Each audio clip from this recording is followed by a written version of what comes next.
ben, merci à vous toutes et toutes d'être là ce soir, en nombre.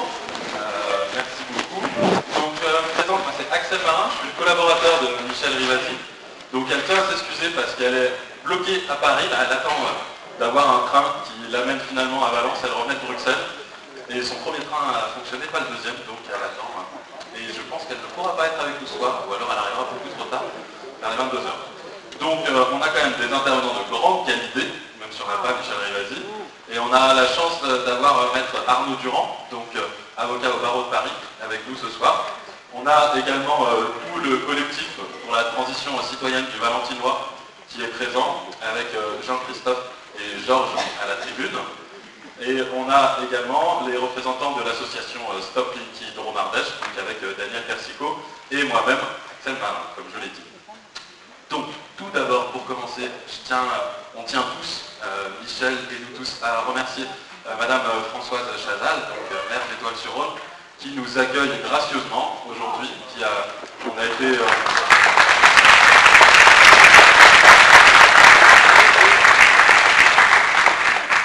C'est vraiment à noter parce qu'effectivement c'est rare, on a fait beaucoup de demandes dans beaucoup de mairies et on est accueillis ici avec beaucoup de bienveillance et c'est un vrai plaisir et de confiance, donc c'est un vrai plaisir d'être avec vous ce soir. Donc on essaiera de rendre la salle dans un très bon état et d'être respectueux. Voilà. Oui, alors on a également avec nous présent, on a l'association Poème 26 pour protection contre les ondes électromagnétiques dans la Drôme, qui nous rappelle également qu'on a des personnes électro-hypersensibles parmi nous ce soir, en tout cas des personnes qui sont électrosensibles et qui supportent mal les ondes électromagnétiques et les téléphones portables. Donc je vais vous demander d'éteindre vos téléphones, je le fais moi d'ailleurs en même temps, et en sachant que le mode avion ne suffit pas parce qu'un téléphone continue d'émettre des ondes quand on le met en mode avion, donc je vous demande vraiment de l'éteindre complètement. Et on fera sur le téléphone tout ça.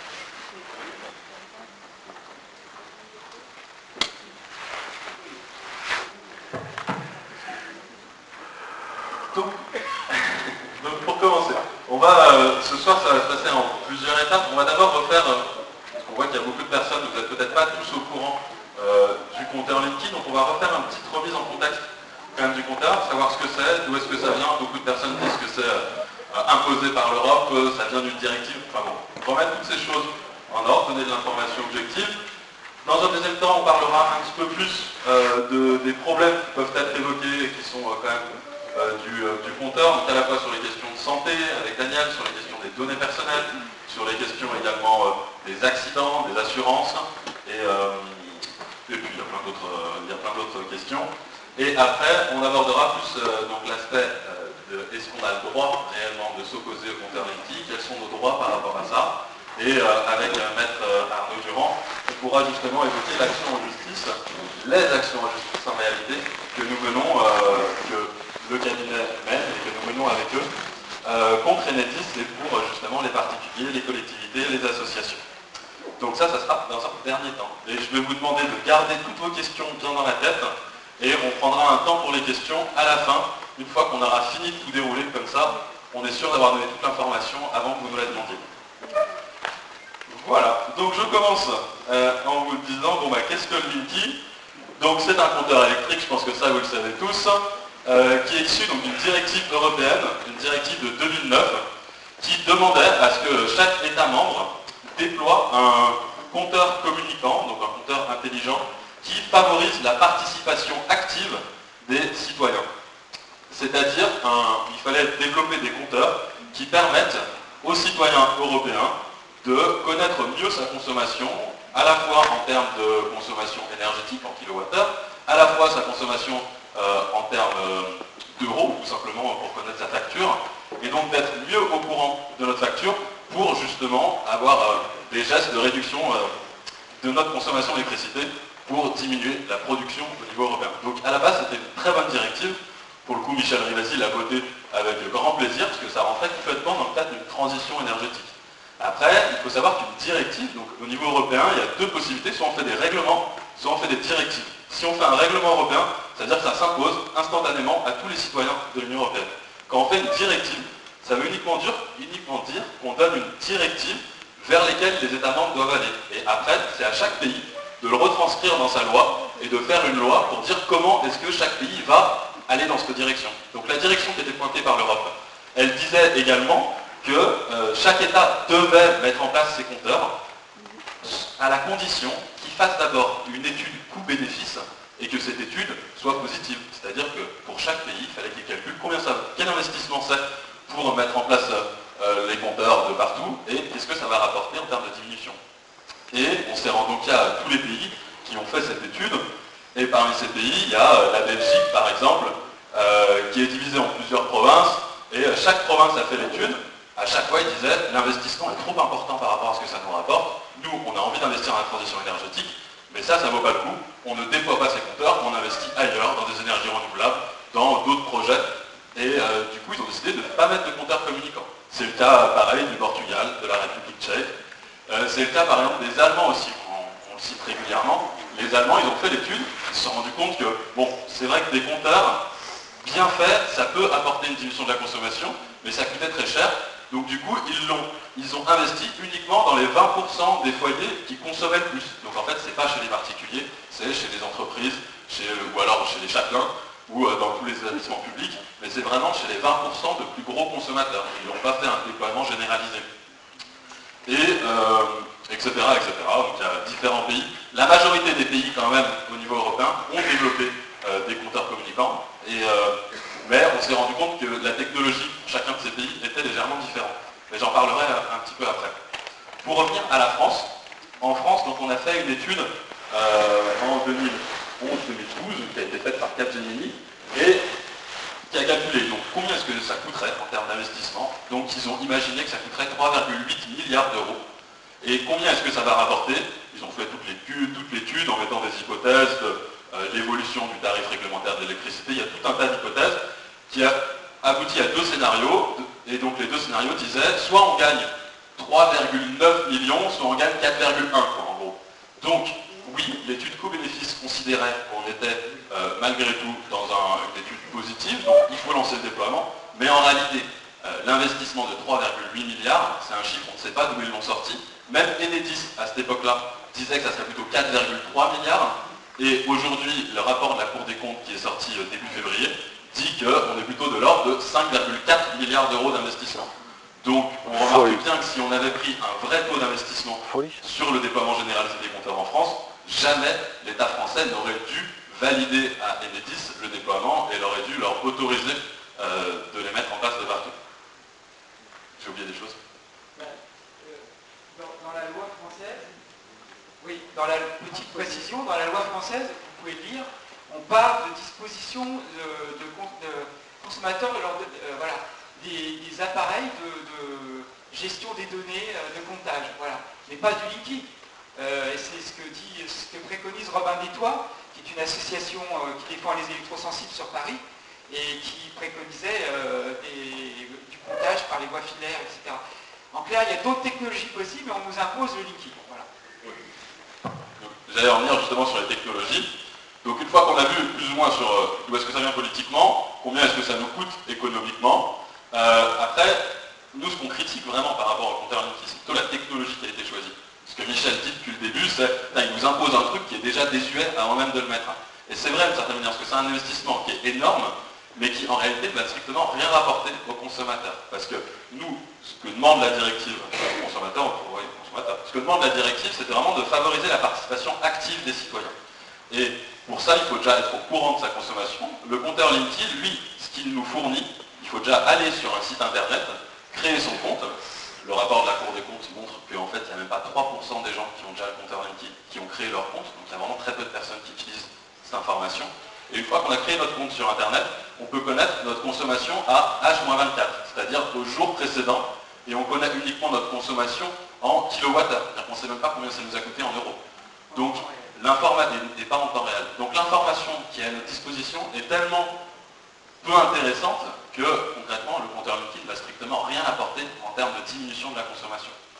Il y a un rapport assez récent justement qui montrait que sur l'expérimentation des compteurs Linky qui a eu lieu, on a observé en général dans les foyers pour lesquels on avait installé un compteur Linky une diminution de la consommation d'électricité qui était en fait due au fait qu'on en parle, on installe un compteur, on parle de transition énergétique, on parle de diminution, donc les gens impriment et mettent en place des éco-gestes. Et en fait, au bout de 1, 2, 3 et au bout de 4 mois, on s'est rendu compte qu'ils remontaient et ça revenait à leur consommation originelle parce que comme il n'y a pas plus d'informations, comme il n'y a pas plus de campagnes d'information, et bien au final, ça ne sert strictement à rien. Donc il y a un petit effet sur les 3-4 premiers mois et après, en réalité, il n'y a aucune diminution de la consommation. Et on le critique d'autant plus que la technologie, elle existe. Je pense aux Anglais en particulier. Les Anglais, ils ont décidé de le déployer de partout, le compteur Linky. Et sur leur compteur, donc il y a le compteur qui est à l'extérieur, comme sûrement pour la plupart d'entre vous, et ils ont relié par un dispositif, donc par un fil, c'est même pas par des ondes électromagnétiques, donc c'est par un fil, c'est relié à un affichage qu'on peut donc installer à l'intérieur de son domicile, qui nous donne en temps réel exactement ce qu'on consomme en kilowattheure et en euros. Donc on a vraiment dans notre cuisine, on sait, à final je suis en train de consommer tant d'euros de la minute, et donc c'est quand même beaucoup plus intéressant quand on voit que ça défile rapidement. Bah, du coup on se dit, ah mince, j'ai oublié d'éteindre telle ou telle chose, ou oh mince, ce truc quand je l'allume ça coûte vraiment cher, donc ça consomme énormément. Et je pense que là il y a une vraie volonté de rendre le citoyen quand même actif de sa consommation, et il y a une vraie volonté en tout cas que la transition elle se fasse par nous-mêmes. Et c'est vraiment ce qu'on demande à Enedis de mettre en place. Enedis nous dit oui, oui, c'est possible, il faut acheter un affichage supplémentaire, donc en fait il faudrait que vous payiez quelque chose pour que vous l'installiez dans votre cuisine et qui, par des ondes Wi-Fi, vous donne l'information, et encore ça sera même pas l'information en euros. Et par Wi-Fi, oui, par des ondes Wi-Fi. Donc c'est vraiment pas du tout la technologie qu'on souhaitait. Donc voilà un petit peu pour les questions de technologie. Je vais peut-être vous laisser la parole, donc Georges et Pascal, je ne sais pas si Pascal est là, sur la question de la technologie un petit peu plus. Je vous laisse en parler. Qu'est-ce que c'est Linky? Qu'est-ce que c'est Linky? Vous voyez sur le schéma derrière, là, vous avez le compteur Linky. Voilà, là c'est pour expliquer la technologie, c'est-à-dire que c'est un compteur qui va être installé dans votre foyer à la place de votre compteur actuel et qui va envoyer des ondes qui vont se superposer sur votre réseau électrique aux ondes électriques de 50 Hz. C'est ce qu'on appelle le CPL, le courant porteur en ligne, qui va donc se superposer aux 50 Hz et qui va envoyer sur des lignes prévues pour 50 Hz des ondes de 64 000 à 76 000 Hz. C'est le CPL3 qui est prévu pour évoluer jusqu'à 490 000 Hz. Donc ce CPL est destiné à émettre des informations et à recevoir des ordres ou des mises à jour transportées par des signaux rayonnants ou des trames qui circuleront dans nos réseaux électriques de manière indépendante pour des communications successives et permanentes, dites de façon ping-pong. Pour recueillir ces informations, 600 000 concentrateurs seront installés sur le territoire. Donc à ce moment-là, voilà le schéma. Donc en fait, à gauche, vous avez toutes les habitations. Vous avez en vert les compteurs Linky. Vous avez la circulation de l'énergie par des flèches noires. Et vous avez les liens, parce que tous les compteurs Linky seront reliés entre eux. Et ils seront aussi reliés en aller-retour, bien sûr, puisque c'est une circulation d'informations dans les deux sens. C'est-à-dire, cette information, elle va aller du Linky vers le concentrateur, un concentrateur par quartier, et du concentrateur vers Linky. Et ensuite, il va y avoir un réseau par quartier de tous les Linky. Ce qui est totalement nouveau parce que les anciens compteurs étaient indépendants. Donc, tout ça, la liaison entre les compteurs Linky et les concentrateurs se font par fil. C'est donc moins négatif. Par contre, arrivé au concentrateur, là il y a un autre problème de pollution, c'est-à-dire qu'il le concentrateur va intégrer à l'intérieur une antenne qui va émettre en GPRS, c'est donc une émission sans fil, et ça va donc générer sur le quartier une série d'ondes électromagnétiques, des champs électromagnétiques qui vont se rajouter à la première pollution qui est générée par le courant porteur en ligne sur les lignes électriques, et ce champ électromagnétique qui est mesurable va être autour des lignes électriques à l'intérieur de vos maisons, de vos habitations. Enfin, le concentrateur va émettre l'ensemble des informations collectées à partir de tous les compteurs Linky à destination de l'agence de supervision. Voilà l'ensemble du schéma de développement, du déploiement du compteur Linky. Oui, ça a été dit, oui. Les compteurs Linky communiquent entre eux. C'est donc bien un réseau d'information qui est développé par Enedis. C'est bien l'objectif. Ce qui n'est pas dit, c'est que initialement, ce qui est dit au grand public, c'est que c'est un réseau qui va collecter des informations sur nos habitudes de consommation, mais ce réseau va aussi servir commercialement pour répercuter des offres commerciales des fournisseurs. Oui. Voilà.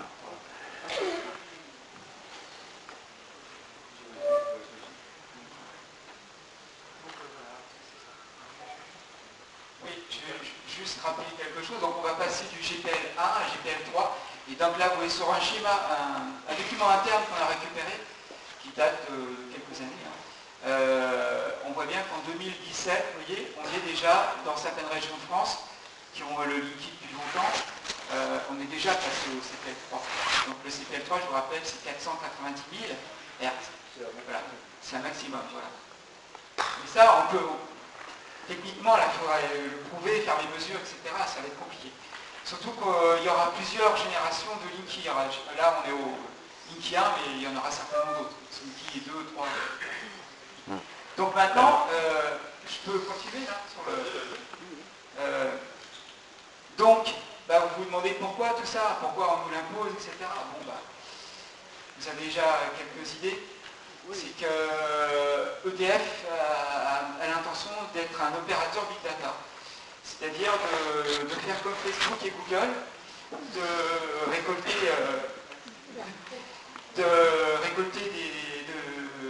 des données, de les mouliner et de vous faire des propositions commerciales derrière. Avec un système qui n'est pas encore mis en place pour ne pas faire peur à tout le monde, qui s'appelle le RET, je ne sais plus. C'est un petit boîtier qu'on va pouvoir rajouter à votre compteur liquide. Ouais. Ça, c'est une info que j'ai eue il n'y a pas très longtemps. Enfin, voilà, j'avais oublié cette partie-là, parce que c'est une partie un peu cachée, on ne vous en parle pas. Ce petit boîtier, alors ça, c'est les offres des fournisseurs. Les fournisseurs, c'est EDF, Enercon, Direct Énergie, qui vont vous proposer ce service. Il sera payant, celui-là. Offre commerciale. Voilà, alors on va vous rajouter ce petit boîtier. Et avec ce boîtier, on pourra connecter certains objets électroménagers chez vous. Donc on pourra savoir la date de péremption de vos yaourts. Non, c'est pas vrai. Voilà. Donc, EDF, ah oui, maîtrise de la consommation, je l'avais dit là-dessus. Voilà. Donc, les données personnelles, on est toujours là-dessus. Donc, effectivement, ces données, elles vont être centralisées dans les data centers, moulinées et tout. Alors, quand on parle de transition énergétique, je trouve ça quand même assez aberrant. Ça, c'est un des points sur lesquels on pourrait faire des actions. Ça, Maître Durand, on en parlera tout à l'heure. Enfin, il y a de quoi dire, quoi. Où est la transition énergétique là-dedans, quand on sait qu'il faudra des centrales nucléaires de plus pour faire fonctionner ces big data. Donc voilà, alors je n'ai pas la vidéo, on n'a pas la vidéo de Bernard Lassus, mais je vous l'expliquer, c'est pas grave. Bernard Lassus qui est directeur de programme, je crois, d'Enedis, il me semble que c'est le directeur de programme, qui a un an d'écart, expliquait dans un premier temps que le Linky permettrait effectivement de savoir en temps réel quel appareil était. Vous voyez, la vaisselle, là par exemple. Et après, il a démenti. J'étais fier de Il ment montrer parce qu'il respire. comment ça fonctionnait. Voilà.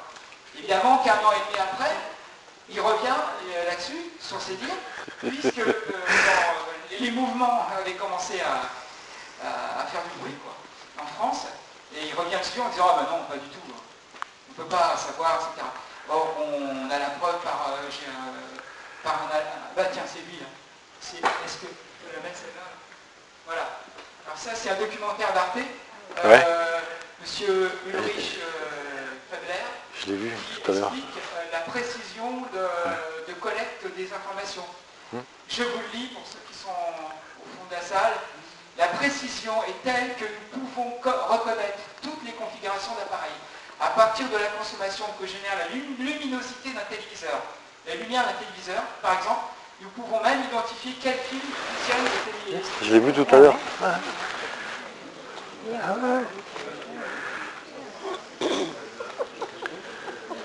C'est incroyable. Ouais, oui. On vous espionne pas? Allô, par ça, hein?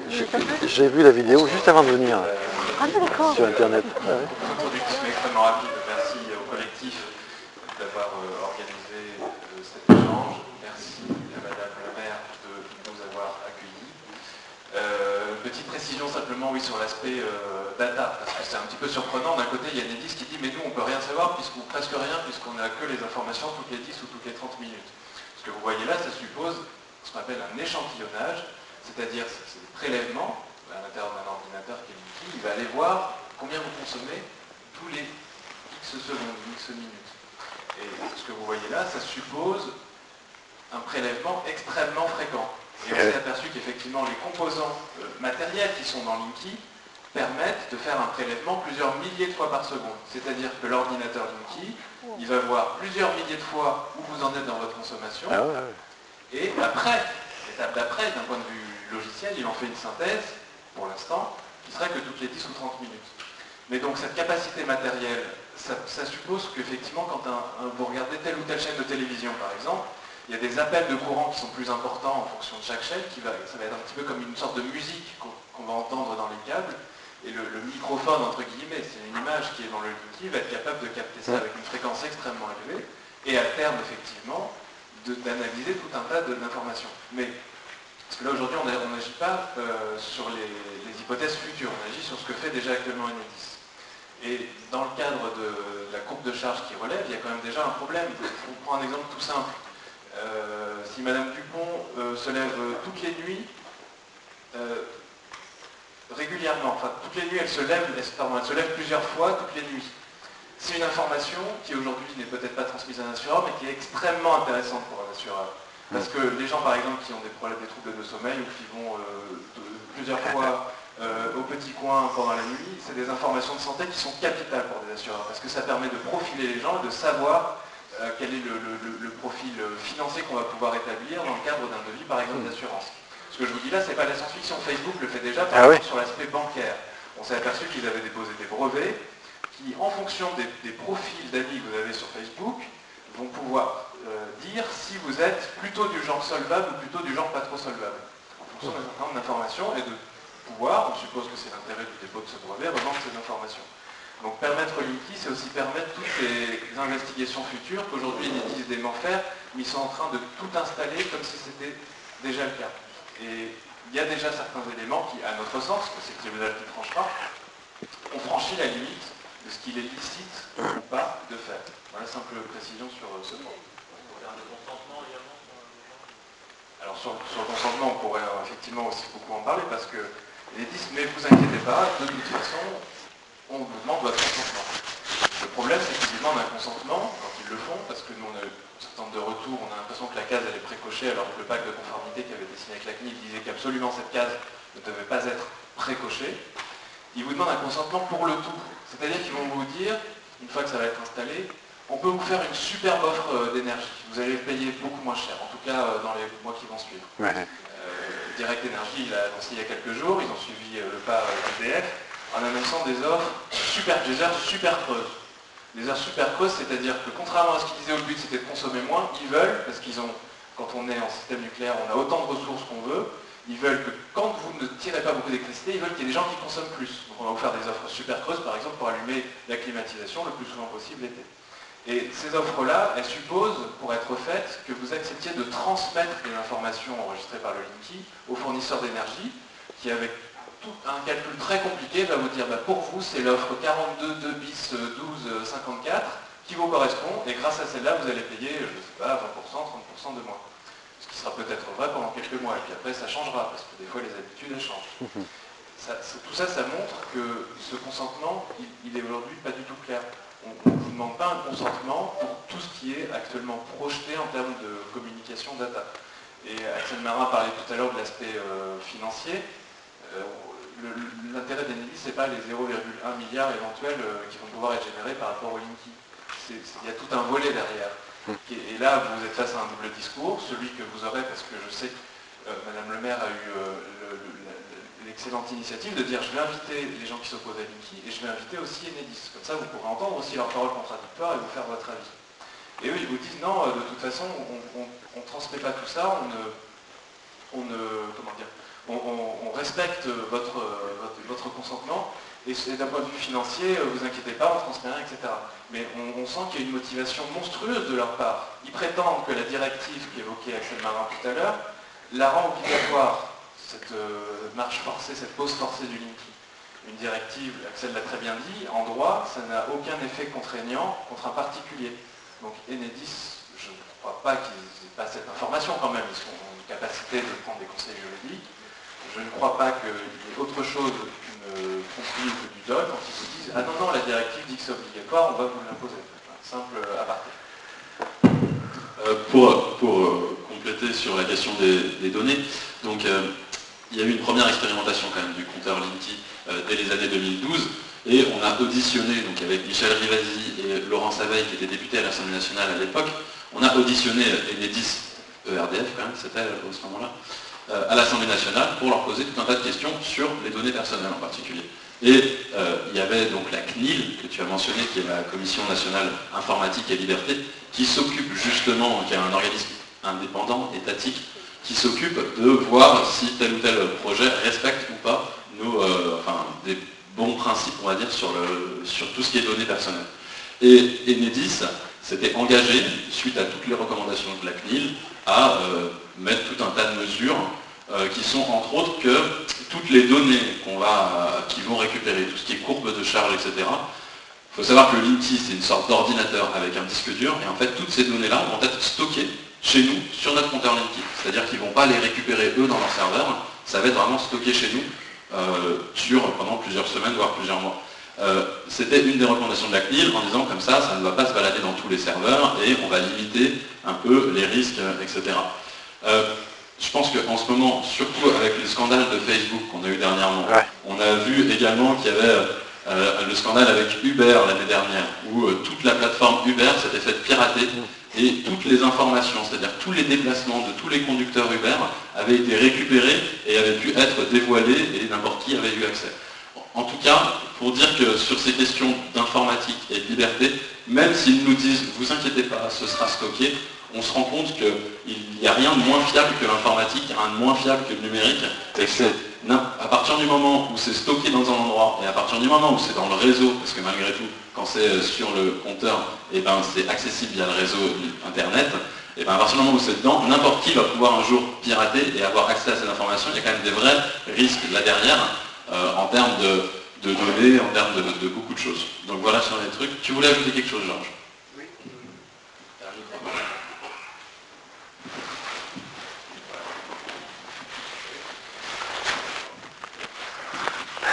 Bon, simplement, au niveau technique, pour revenir au courant porteur en ligne et au champ électromagnétique qui est généré, j'ai le Centre scientifique et technique du bois qui a commenté et qui a expérimenté et analysé les trames de communication évoquées. Et finalement, son avis, c'est que globalement, sur l'ensemble des campagnes de mesure réalisées, les niveaux maximum de champ magnétique générés par les trames de communication Linky sont entre 10 et 250 fois plus élevés que les niveaux de bruit ambiant. Donc les champs électromagnétiques se mesurent en niveau de bruit et ils se mesurent à 1 mètre ou à 2 mètres des fils électriques. Donc c'est clairement négatif et clairement démontré. Voilà. Ok. Ben, c'est une super transition pour continuer à parler justement des champs électromagnétiques. Daniel, Alors, ouais, rapidement. Non, mais pour insister lourdement, mais quand même, le but de cette opération Linky, vous l'avez compris, c'est quand même faire de l'argent, de devenir un opérateur big data. C'est ça. Voilà, la face cachée de l'iceberg, c'est ça. C'est absolument ça. Exactement ça. Voilà, tout à fait. Et pour revenir sur l'histoire du piratage, a priori, on a eu des informations lors des dernières réunions. L'armée française ne l'aura pas, le Linky. La gendarmerie non plus. Voilà. Ils sont pas cons. Voilà. Voilà, on va passer des petites informations comme ça, on va passer à la santé. Donc, vous voyez, les problèmes engendrés par le Linky, la principale, c'est la santé. Je laisse la parole à vous. Voilà, d'où je parle. Donc moi je suis Daniel Persicot, je suis pédiatre retraité et je me suis toujours intéressée à la santé environnementale, en particulier pour les enfants. Et je suis écologiste et au début effectivement les compteurs communicants, pourquoi pas, hein, puisque quand on est producteur d'énergie ça peut rendre service, tout ça.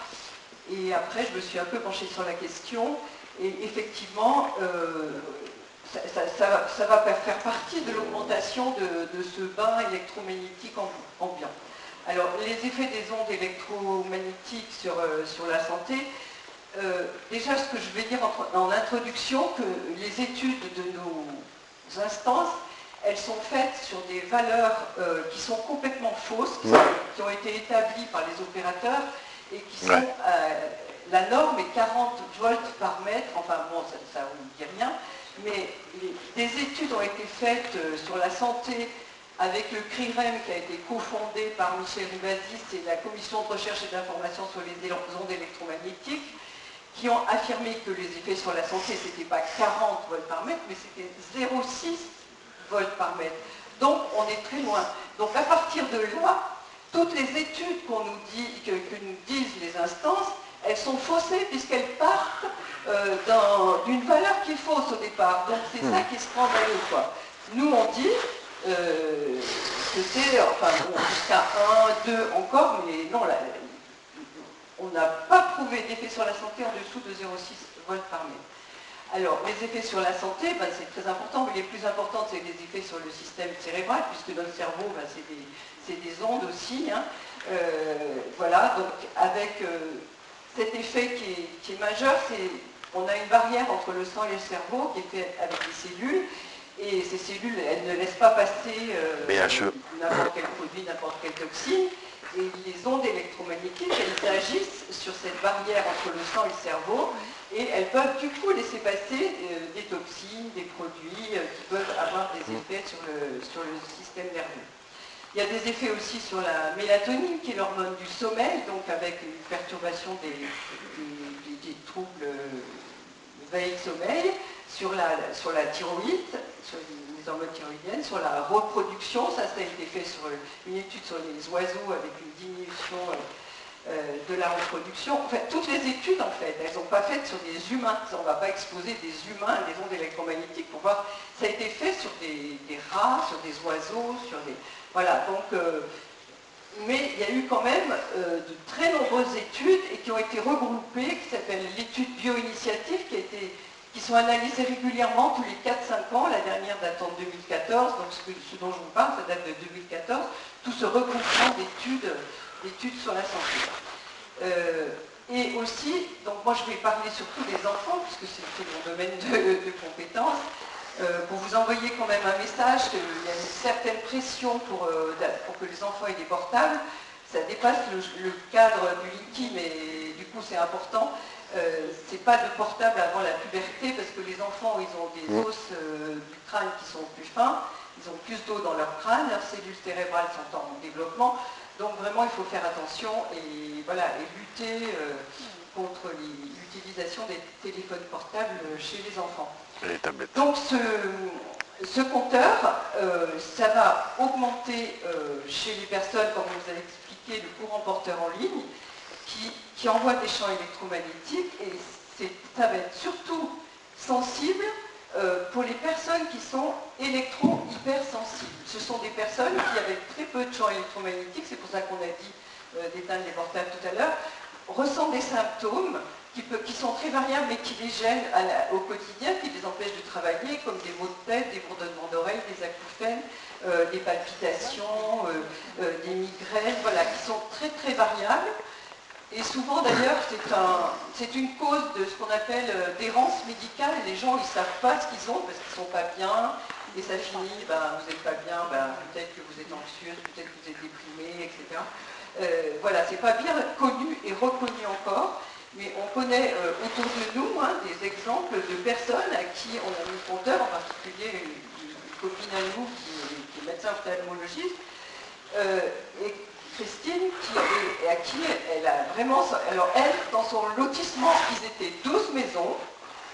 Elle est la seule à qui on a changé son compteur, parce qu'elle avait envoyé une lettre comme quoi elle s'opposait, une lettre, voilà. Elle est la seule à qui on a changé, et elle a vu très rapidement ces signes d'électro-hypersensibilité augmenter. Voilà, et si on continue cette opération Linky avec cette augmentation de ce bain électromagnétique qu'on a de partout, les électro-hypersensibles, vont augmenter, on va en avoir de plus en plus, et aussi les effets sur la santé des ondes électromagnétiques. Donc si en ville, ça va envoyer encore chaque fois, ils nous disent, mais c'est pas beaucoup par rapport à votre téléphone portable, par rapport à... Oui, d'accord, mais mon téléphone portable, moi je l'utilise quand je veux, il est la plupart du temps fermé. Voilà, le micro-ondes, j'en ai pas, les plaques à induction, j'en ai pas. J'essaye de me protéger, j'utilise pas de téléphone sans fil, mais j'ai un téléphone filaire. On essaie d'avoir une attitude cohérente pour diminuer les ondes électromagnétiques autour de nous. Alors on n'a pas envie qu'on nous en envoie plus avec les risques que ça a. Voilà, comment ? Et en permanence, voilà, c'est ça la différence, que c'est pas un choix, c'est en permanence qu'on utilise, on peut gérer. Voilà, je vais m'arrêter là. Je veux juste compléter avec un point, parce qu'avec Michel Rivasi et encore Laurent Saveille, on s'est battu pendant plusieurs années et ça a abouti à la loi Abeille en 2014-2015, je ne sais plus. Et j'en parle là justement parce qu'on a Madame la maire qui est présente. Et dans le cadre de la loi Abeille, on a réussi à obtenir, c'était une demi-victoire, parce que nous on voulait que ça soit pour les crèches et pour les primaires. Mais on a obtenu pour les crèches le principe de la moindre exposition. C'est-à-dire que les enfants en crèche, les communes doivent mettre en place des mesures pour qu'ils aient le moins d'exposition possible aux champs électromagnétiques. Parce que c'était reconnu, du coup, dans cette loi, que ça avait vraiment un impact, surtout sur les enfants de 3 ans, qui sont en plein développement, qui sont en plein développement cérébral, et c'est vraiment pas le moment pour les inonder de champs électromagnétiques. Et donc, dans les crèches, il est par exemple interdit d'avoir des ondes Wi-Fi dans une crèche. Dans une primaire, il est recommandé d'éteindre la Wi-Fi constamment et de la laisser seulement quand on utilise des activités, par exemple avec des tablettes ou des trucs pédagogiques, mais vraiment que pendant le laps de temps du cours pour les enfants, et vraiment de les diminuer au maximum. Et là, avec le compteur Linky, malgré tout, je pense que c'est un des prochains combats qu'on va avoir avec l'association, c'est d'essayer de sensibiliser justement les maires tous aux alentours, pas seulement les particuliers pour ne pas en avoir chez nous, mais pour qu'également les communes se saisissent et se disent, moi j'en veux pas dans ma crèche, j'en veux pas dans les primaires, parce que je pense que c'est grave pour les gamins et il ne faut pas qu'il y ait des champs électromagnétiques encore supérieurs pour les gosses. Donc voilà le petit point que je voulais ajouter. Je pense que c'est bon pour les questions de santé. On peut peut-être...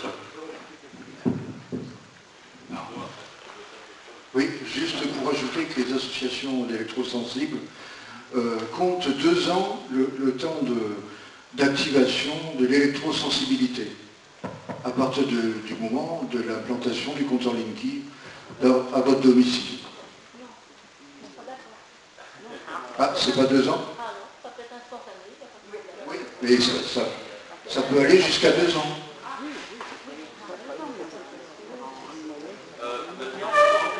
Un petit mot sur... Ça marche? Un petit, je prends l'autre. Ah oui, il est beaucoup plus fort celui-là. Petit mot sur la santé, parce que Enedis vous raconte des mensonges. J'ai écouté France Bleu Drôme-Ardèche le 6 mars, je ne sais pas si des gens ont entendu cette émission, où le responsable communication d'Enedis Drôme-Ardèche est venu dire que n'émettait aucun champ électromagnétique nuisible. Absolument aucune fréquence nuisible. C'est exactement ce qu'il a noté. Et il disait que cela a été confirmé par 2 agences. Alors déjà, je suppose que quand il dit 2 agences, il vise d'une part la NFR, donc l'agence des fréquences, et d'autre part l'ANSES, l'agence de la santé.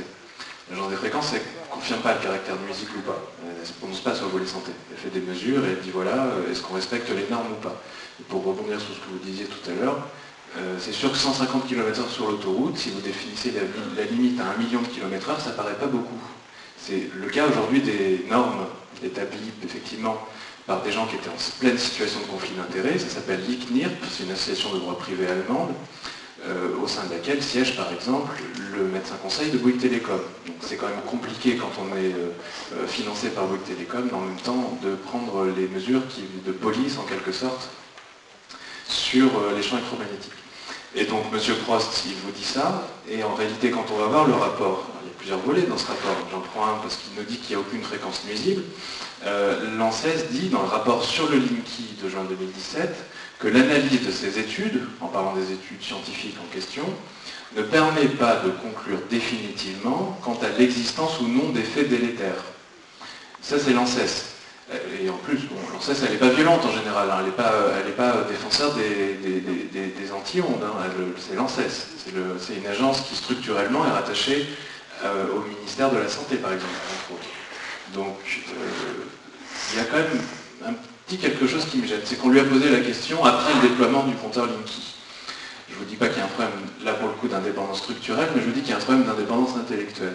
Si l'État pour lequel vous travaillez vous dit ben moi ça fait 2 ans que je déploie un super projet, j'investis énormément, c'est mon cœur de métier, et au fait on avait oublié la question des électro-hypersensibles, c'est une association qui a réussi à obtenir qu'on fasse enfin une étude sur cette question, un rapport.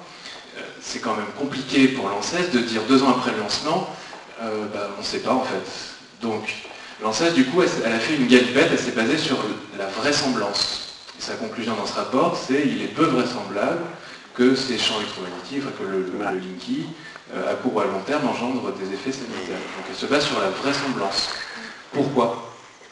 Parce qu'en 2009, alors que l'enjeu du Linky était moins présent dans l'esprit de l'ANSES, elle avait rendu un rapport sur les radiofréquences qui est extrêmement complet et qui parle des fréquences du Linky, une bande de fréquences dans laquelle se situe le CPL du Linky. Juste pour rectifier tout à l'heure, les fréquences que vous avez citées, c'est au niveau monde, c'est-à-dire que les Américains vont plus loin jusqu'à 490, mais en France, c'est limité, c'est de 35 à 95 000 Hz, pour l'instant en tout cas. Et donc l'ANSES en 2009 disait que sur ces fréquences, il y avait un problème, parce qu'ils avaient des études qui mentionnaient des effets. Tiens, je vous dis que l'ANSES est extrêmement restrictive sur les études qu'elle sélectionne. Souvent, elle rejette les études qui trouvent des effets, pour des questions de biais méthodologiques. Là, elle nous dit quand même, en 2009, il y a un problème sur ces fréquences, on trouve des effets sur les systèmes cellulaires en division. Alors moi, je ne suis pas médecin, mais je crois que quand on parle de système cellulaire en division, on n'est pas très loin du spectre de la cancérogénèse. Et au nom du principe de précaution, c'est pas autre chose qu'on demande devant le juge pour les personnes de manière générale, on demande simplement à ce que le ministre de la Transition énergétique et le ministre de la Solidarité et de la Santé tire les conclusions. C'est-à-dire que comme on ne sait pas, comme on a énormément d'études qui trouvent des problèmes sur les champs électromagnétiques, qu'on suspende les courants porteurs en ligne du Linky, le temps qu'on ait des études qui disent effectivement, et qui y a un consensus, qui disent en fait oui, il n'y avait pas de problème. Mais pour aller dans ce sens-là, c'est mal parti. C'est pour ça qu'on sent qu'il y a un passage en force sur ce volet. Mais je tenais vraiment à vous aviser, parce que moi je vois que si effectivement, lors de la réunion Enedis, quelqu'un d'Enedis vient vous dire qu'il n'y a absolument aucune fréquence nuisible, c'est faux. On ne peut pas le dire comme ça, on ne peut pas le présenter comme ça. La question est plus complexe, et on a au contraire beaucoup d'indices qui montrent que la question se pose extrêmement sérieusement. Voilà.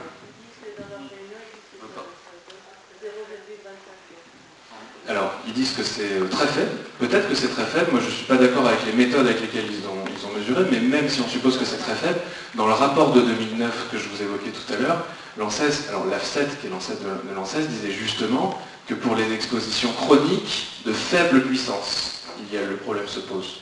Donc comme Linky, c'est l'adversaire qui lui invoque lui-même que c'est de faible puissance. Chronique, il n'a pas voulu le reconnaître, il a essayé de faire croire que c'était qu'1 minute par jour, alors qu'en réalité, quand on fait des mesures, c'est quasi permanent. Mais alors là-dessus, je vois une toute petite parenthèse, mais le passage du G1, du système G1 au système G3, démontre la volonté d'Enedis d'utiliser un système qui va en réalité communiquer en permanence, non pas 1 minute par jour. Parce que l'intérêt de passer du G1 au G3, c'est d'avoir un plus grand débit. Et on s'est aperçu avec d'autres documents qui voulaient devenir la porte d'entrée de la maison connectée. D'être capable de vendre à des industriels de la data, des industriels de la donnée, un accès direct à tout un tas d'appareils qui vont être équipés d'un système qui s'appelle Linky Ready, donc avec une puce qui permet de communiquer. Et ça démontre que ce qu'on voit aujourd'hui, les relevés qui sont faits, ça démontre une impulsion Linky toutes les 15 à 20 secondes, toute la journée. En réalité, ça va être encore plus quand le système va être déployé. C'est pour ça qu'aujourd'hui, nous, on demande au juge. D'une part, ministre de la Transition énergétique et Solidarité, ça c'est une autre procédure, mais pour la procédure concernant les particuliers, on demande juste aux juges, aux gens qui n'ont pas accepté de prendre ce risque, de suspendre les courants porteurs en ligne et de ne pas poser Linky dans tous les cas où il n'a pas encore été posé. Donc on a parlé des questions de données personnelles, on a parlé des questions de santé. Georges, tu nous parles rapidement aussi des questions. On a remarqué de nombreux incidents, des pannes dues à la pose de compteurs Linky. Donc quelques témoignages là-dessus. Je veux juste rajouter sur les champs électromagnétiques que l'OMS les a qualifiés de potentiellement cancérigènes. Ouais. Voilà.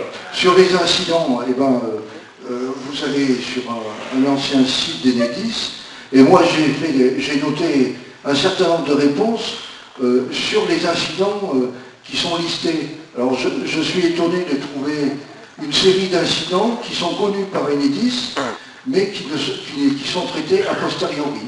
Donc le compteur qui a installé Linky, effectivement, génère des pannes d'eau chaude.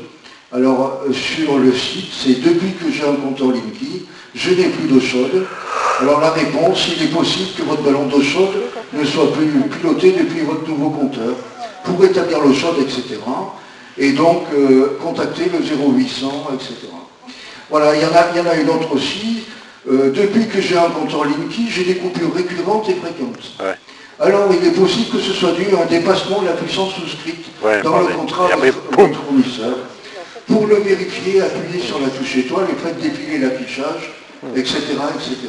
Alors, bon, évidemment, c'est le problème des câblés et des câblés A, qui est la nouvelle norme qui est générée par ce compteur Linky, et que, comme il est très sensible, ça vous oblige, dans certains cas, à souscrire un contrat d'une puissance supérieure.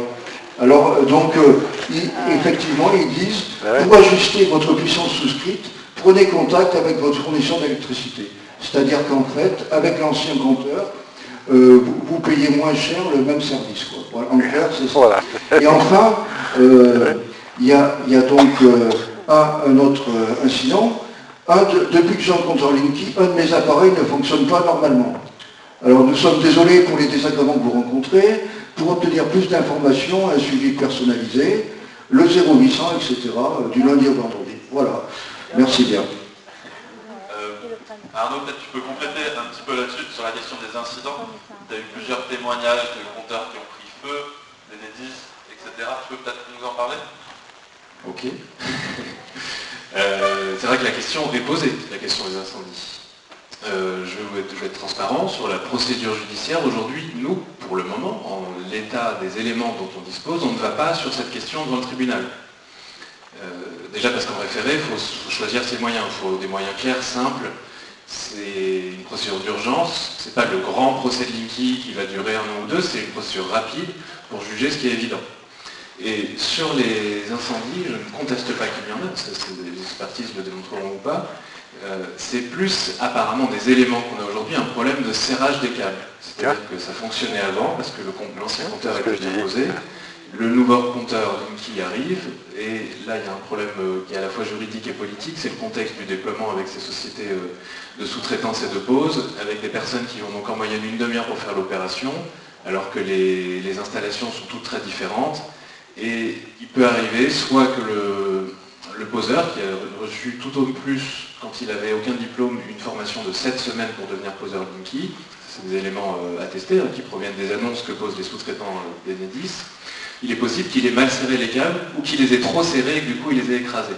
À ce moment-là, d'un point de vue technique, ce qui se passe, c'est qu'il y a énormément de courant qui passe sur un petit fil de métal dans une petite zone où il y a beaucoup de courant qui passe sur peu de métal, et c'est ça qui est de nature à le faire chauffer et par suite à provoquer éventuellement un incendie. Vous voyez qu'il y a une différence quand même. C'est pas tout à fait ça, mais presque. Le Linky en lui-même, je ne suis pas sûr aujourd'hui que ce soit le Linky lui-même qui puisse provoquer un incendie, mais le problème de la pose. Ceci dit, ça peut faire un argument de plus pour les personnes qui ne se sont pas encore vues remplacer, pour dire, attendez, que vous le remplaciez d'ailleurs par un Linky ou par un autre compteur, c'est peut-être pas le moment de le faire, vu qu'il y a quand même une question qui se pose sur les incendies, donc vous n'aurez pas fait vos preuves sur la résolution de ce risque. Voilà. Je peux ajouter qu'il y aurait quand même des témoignages de poseurs à qui on aurait promis une prime si effectivement il faisait un certain nombre de pauses, à savoir 10 pauses par jour. Voilà. Plus qu'un témoignage, c'est une preuve par les annonces qui sont publiées. Donc j'évoquais tout à l'heure le temps de pause, mais effectivement dans les annonces on voit qu'il y a un fixe à 1500, et, enfin un salaire qui est annoncé à 2000 et on voit fixe de 1500 plus prime. Donc il y a à peu près un quart du salaire, plus si le poseur est très performant. Donc peut-être s'il prend plus de risques, en tout cas c'est la question qui est posée. Et ça c'est un élément incontestable, c'est plus simplement un témoignage. Et ça joue aussi sur les conditions de pose, à savoir que les poseurs, lorsqu'ils viennent chez vous, il y a une procédure, ils doivent sonner parce qu'il va y avoir une coupure de courant et qu'il faut que d'abord vous arrêtiez vos appareils, donc vous soyez informés qu'effectivement il y a un changement de compteur. Ce qui n'est pas toujours le cas, ce qui entraîne des pauses forcées. Voilà. On va peut-être du coup, ça va nous faire peut-être une transition vers la partie un petit peu plus juridique. Nadia, est-ce que tu peux venir avec nous? Et Nadia, tu avais prévu de poser 2-3 questions à Maître Durand sur la partie juridique pour qu'on se remette un petit peu dans le contexte de cette action en justice.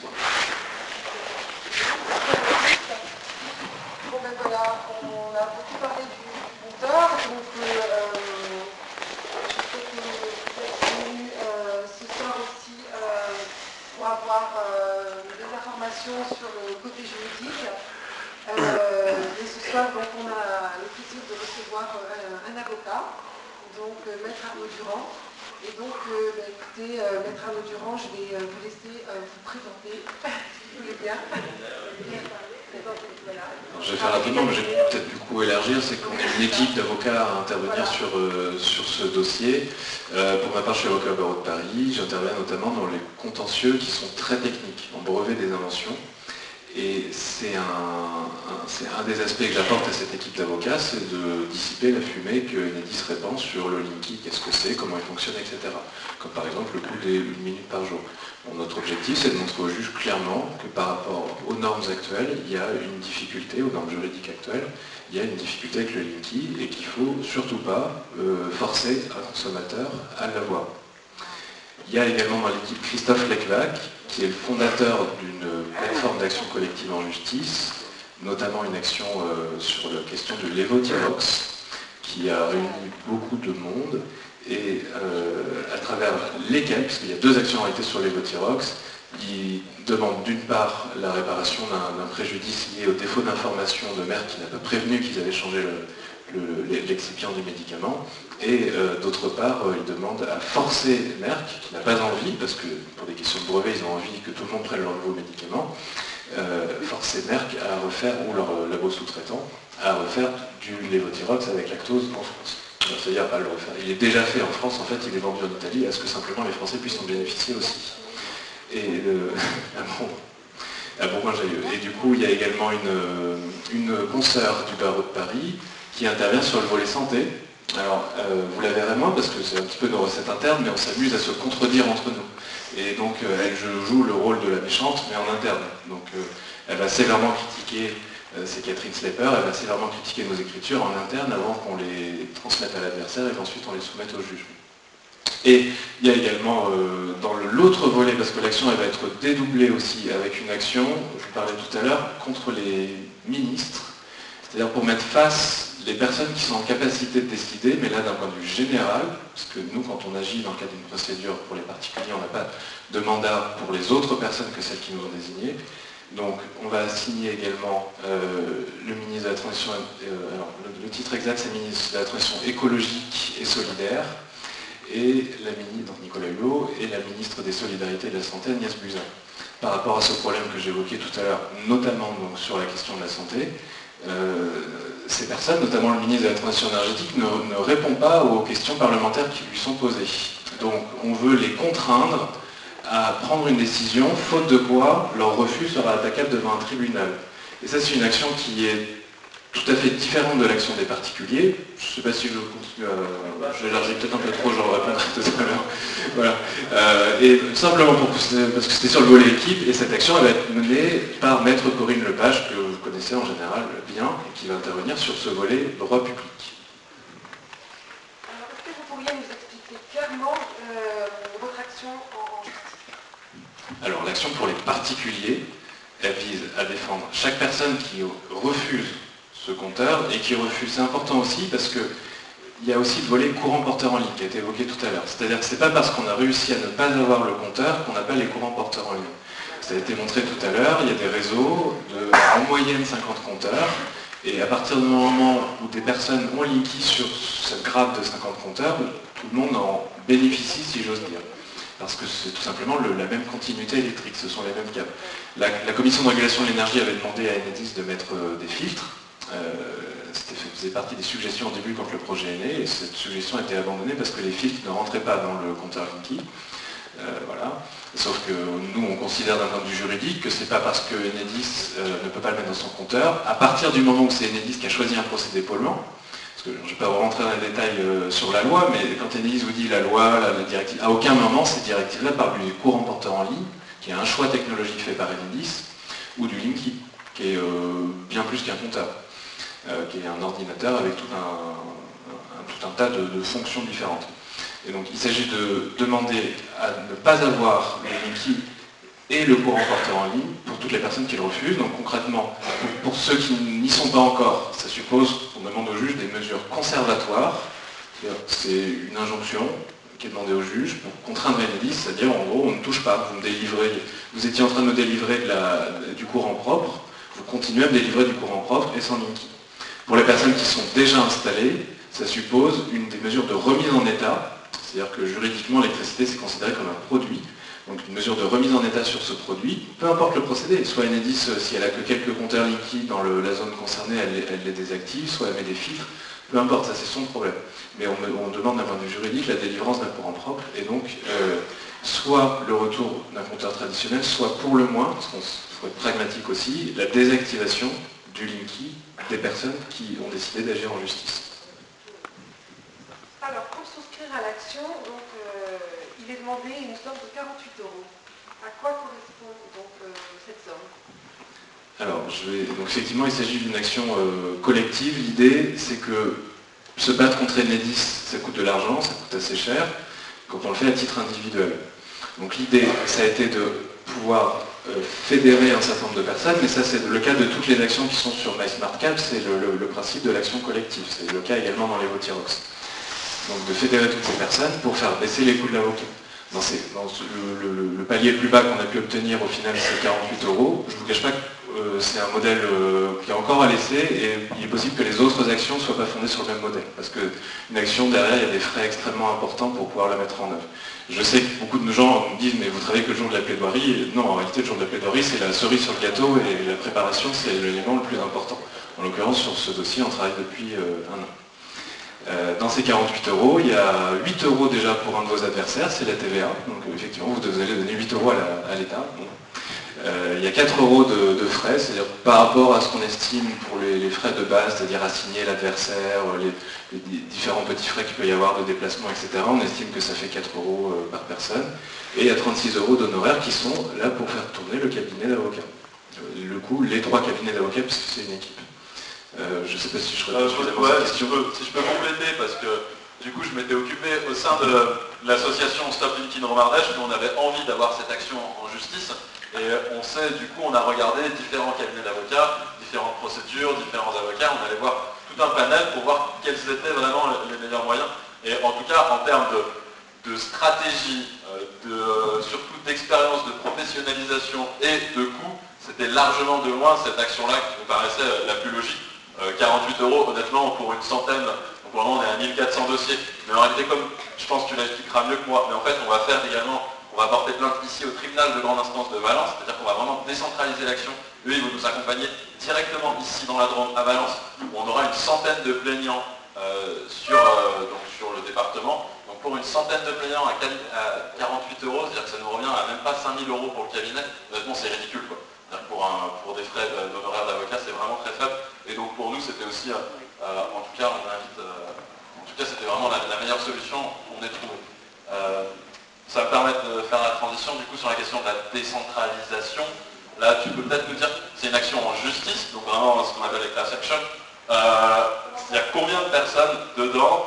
Comment est-ce que ça fonctionne? Et puis vous avez décidé de ne pas faire seulement de porter plainte tout le monde ensemble à Nanterre, mais de diviser le truc. Je comprends pas très bien. Mince alors. Donc l'idée c'est de ne pas laisser les gens tout seuls se battre contre Enedis. Donc au départ, le plan de départ c'était d'assigner Enedis à son siège principal, donc à la Défense, en saisissant un seul juge. Maintenant on s'est dit, mais quand même, il y a des demandeurs dans toute la France, et ce qu'on n'aimerait pas, parce que dans un procès il y a toujours une part d'aléa. Vous pouvez prendre le meilleur avocat de la Terre, de France, vous pouvez prendre Maître Dupond-Moretti, vous pouvez perdre, ça peut arriver. Des fois, vous avez les meilleurs fondements, si le juge il dit non, il dit non. Et à ce moment-là, il faut faire appel, etc., etc. Donc on s'est dit, dans cette hypothèse-là, malgré tous les fondements juridiques qui sont quand même extrêmement solides, et on a beaucoup étudié aussi les réponses de l'adversaire au fur et à mesure, on trouve pour l'instant pas beaucoup de cohérence juridique. C'est le juge qui tranchera. Mais aujourd'hui, les fondements, ils sont quand même solides, ça c'est sûr. On s'est dit que si le juge de Nanterre disait non à tout le monde, c'était quand même dommage de renvoyer tout d'un coup 1 millier de personnes dos à dos.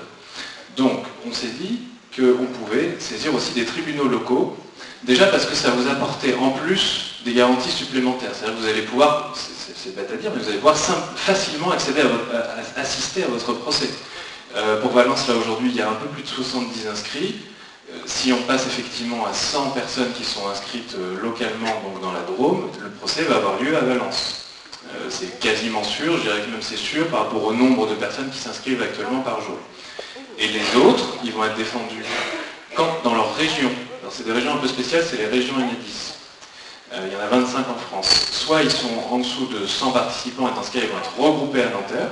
Du coup, Nanterre va être un procès un peu moins important, mais pour des gens qui viennent de différents endroits et qui n'ont pas pu se réunir suffisamment. Je ne sais pas ce qui se passe dans le Limousin, il y a moins de 10 personnes par exemple. Alors que par exemple aux alentours de Bordeaux, il va être pratiquement sûr qu'il va y avoir également un procès local. Et pour les personnes qui se battent suffisamment localement, on veut saisir un juge local et aussi pouvoir invoquer des arguments un petit peu différents et rebondir d'une jurisprudence à une autre. Voilà un petit peu la raison d'être et la stratégie qui est développée d'un point de vue procédural. Aujourd'hui, c'est 70 en Drôme. Et l'Ardèche est... Alors, les questions c'est, est-ce qu'on va s'arrêter à 100? Non, on peut défendre plus de personnes, ce sera beaucoup mieux évidemment, parce que plus le refus est massif, c'est pas un aspect directement juridique, mais quand on arrive devant un tribunal en disant on est très nombreux à apporter des éléments sur ce dossier, alors c'est parti aussi d'un autre volet que j'aimerais bien qu'on aborde, c'est la participation des personnes qui sont dans le procès pour justement apporter certains éléments de preuve au juge, que ce soit sur les factures, sur les témoignages, etc. Mais effectivement, voilà, ça ne va pas passer inaperçu aussi, parce que vous avez un combat qui n'est pas non plus uniquement juridique, il est aussi politique et médiatique. Et donc, dans l'Ardèche, on en est à combien de dossiers, normalement? L'Ardèche, c'est beaucoup moins, par contre. C'est ça, 10 à 20 demandeurs. Alors l'Ardèche, ils peuvent avoir aussi leur procès en Ardèche, mais il va falloir se bouger là, parce que les inscriptions, c'est jusqu'au 7 avril. Et donc, les personnes qui s'inscrivent en Ardèche, bien qu'il n'y aura pas de procès en Ardèche, du coup ils seront attachés à Nanterre et ils feront partie de la grande action où il y aura au final tous les dossiers des départements où il n'y a pas une centaine de personnes. Tous ces dossiers-là participeront au procès à Nanterre. Donc c'est pas pour autant qu'il n'y a pas de procès et que ça sert à rien. C'est aussi, en fait, l'idée c'est de se répartir de partout. Et voilà. C'est une stratégie qu'on a tout simplement s'est inspiré des stratégies de contentieux brevet. Quand vous avez un adversaire qui fait un petit peu n'importe quoi, on l'assigne dans différents états, l'échelle des brevets c'est dans différents pays, sur différents volets de son brevet. Et on a estimé utile de répliquer cette stratégie. L'idée en fait de la plateforme, c'est de défendre des citoyens comme des grandes entreprises. Parce que le citoyen tout seul, il est défendu comme un citoyen tout seul. Mais si on réunit un certain nombre de citoyens, on peut réunir des moyens qui permettent d'appliquer des stratégies de défense qui sont habituellement réservées aux entreprises.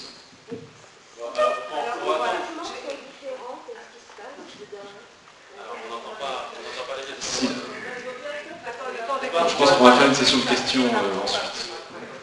Voilà, alors une dernière question. Alors on sait que la date de clôture de la souscription c'est le 7 avril.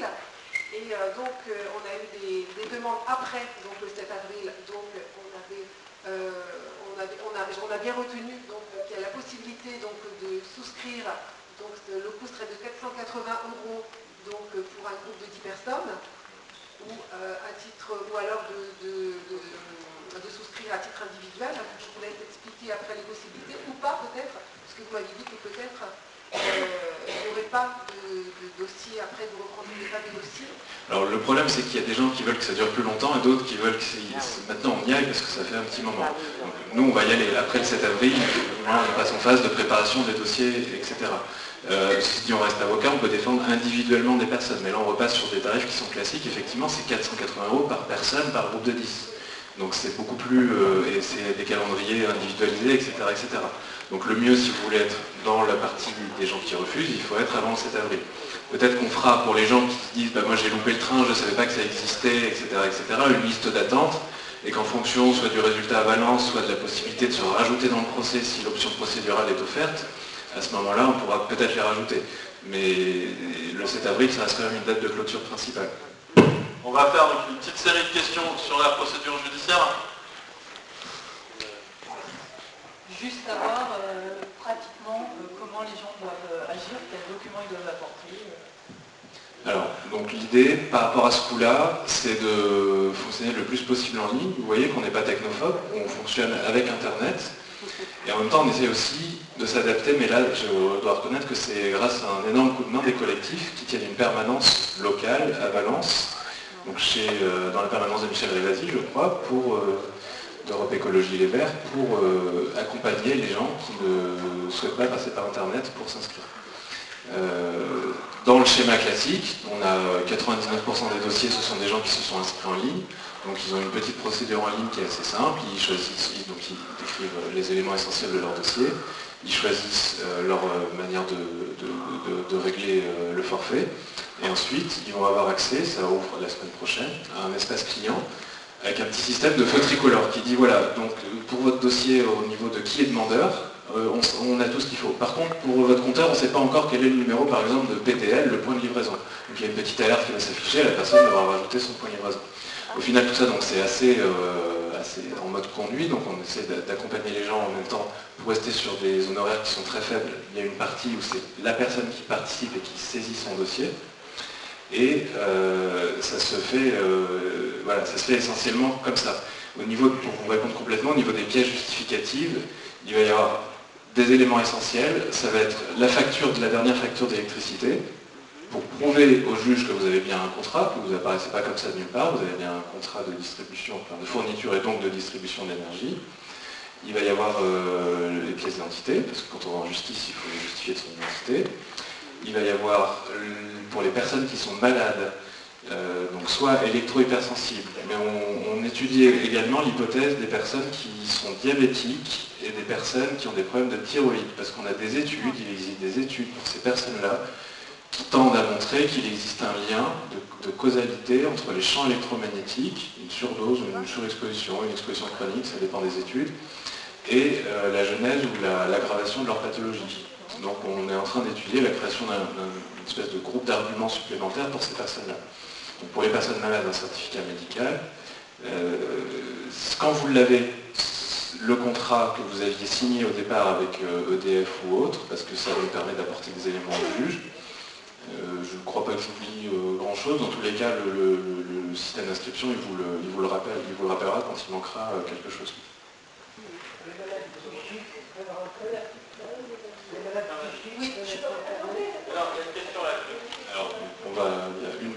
question. Moi, je voulais savoir si on n'a pas encore le compteur installé, qu'on a envoyé le courrier recommandé à Enedis pour dire qu'on refusait.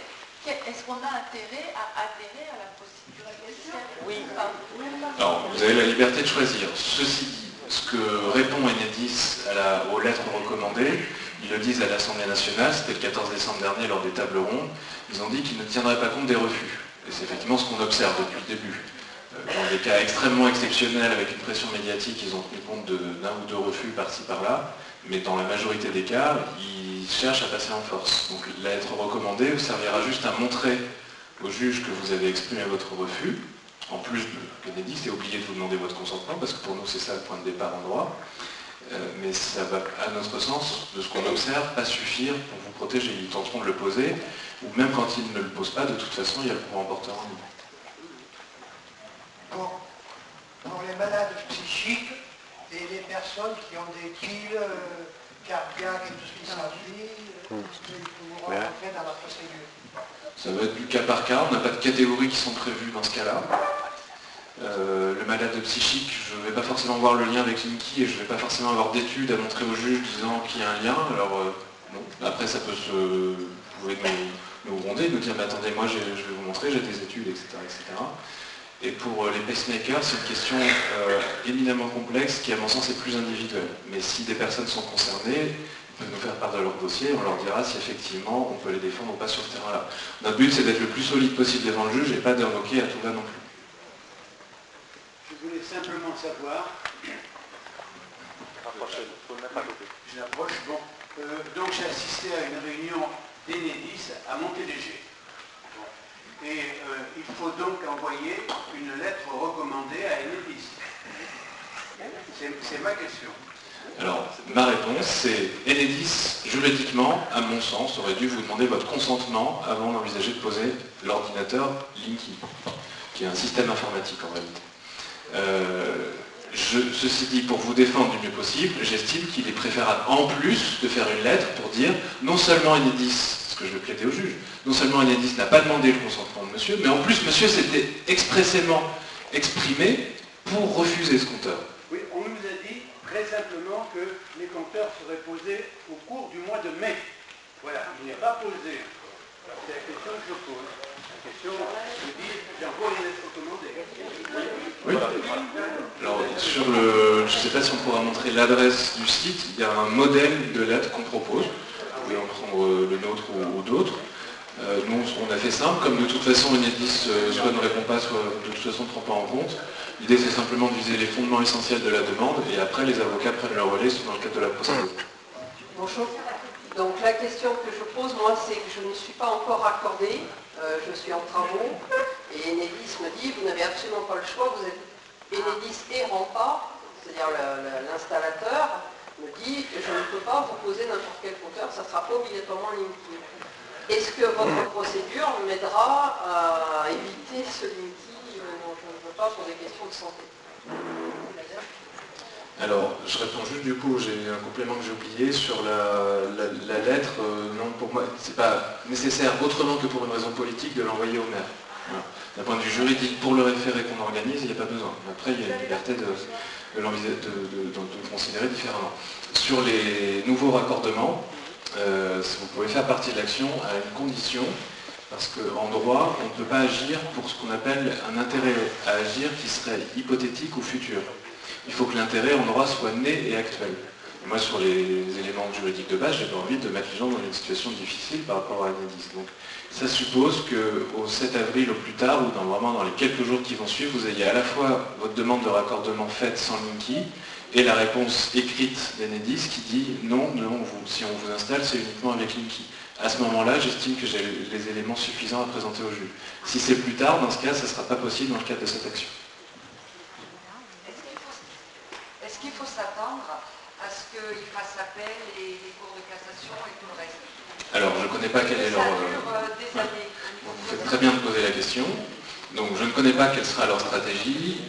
Comme on divise le procès, il est possible qu'aussi leur stratégie soit différente selon les régions. Tout est possible. Une fois qu'il y a eu la première instance, dans l'absolu, donc soit ils ont perdu, donc vous avez eu gain de cause. À ce moment-là, ils vont se dire soit on ne bouge pas parce que de toute façon c'est 130 personnes à Valence et puis si on fait ça on va continuer encore à avoir encore les médias qui vont en parler. Peut-être qu'ils vont se dire ça, peut-être qu'ils vont dire non pour le principe, pour montrer l'exemple, on fait appel. Donc effectivement à ce moment-là, il peut y avoir un appel du référé et à ce moment-là, pour être transparent, il faut à nouveau repayer des honoraires. On les a limités au même montant. Il y a aussi une autre option qui est possible, c'est qu'Enedis décide d'aller ce qu'on appelle au fond. Le juge des référés, il prend une décision dans l'urgence. Mais il y a une autre voie procédurale qui est ouverte, c'est d'aller au fond.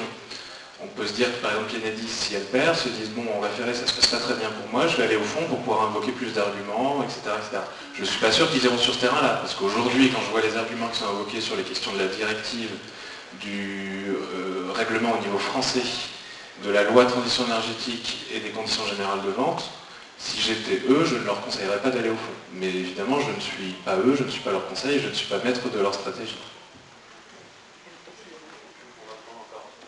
2 ou 3 questions, puis après on va faire la deuxième action. On en parlera. Nadia. Alors, oui, justement, une précision. Dans le cadre du procès, l'idée du référé, je vous le disais, c'est d'agir vite.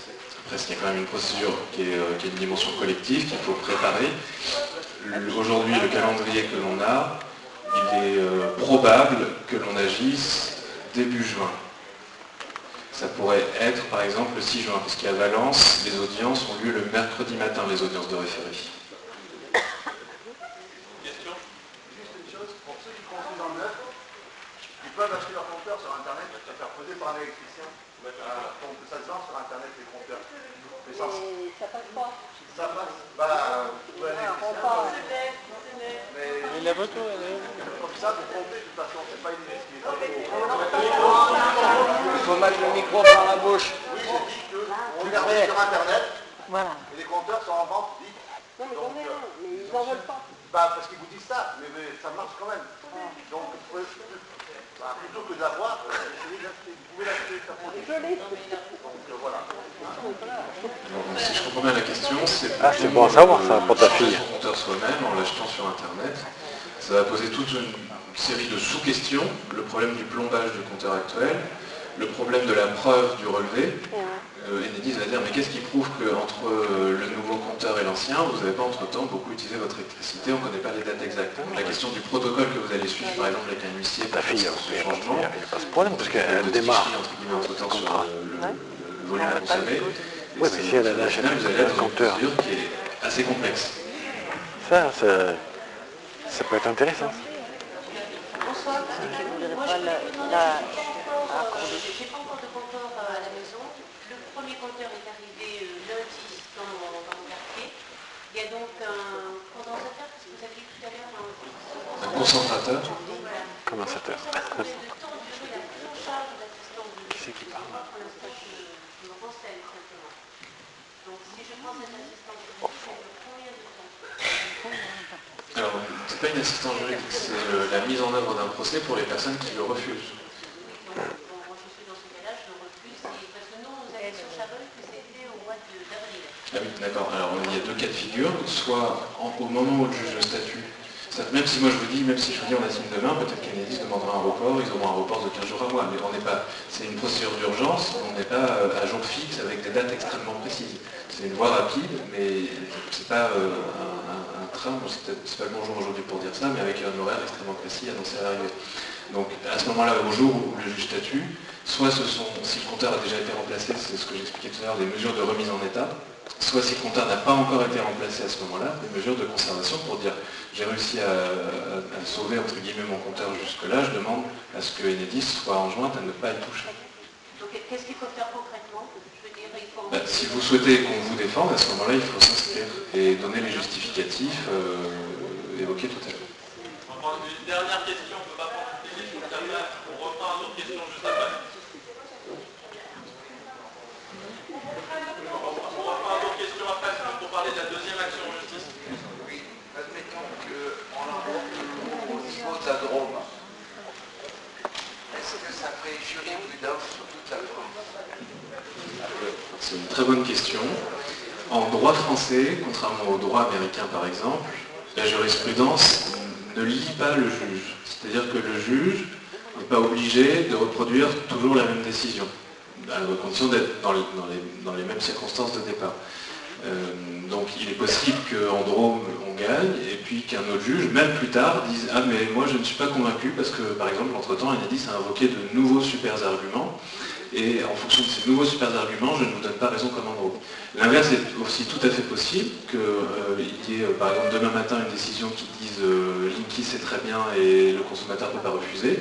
Ben, je vais dire, attendez, le motif qui était évoqué n'est pas du tout celui que nous on porte, et en réalité on en porte plusieurs, dans l'action. Et à ce moment-là, le juge peut dire, ah oui, ils ont perdu sur ce terrain-là, mais ils avaient invoqué la vie privée que de telle manière.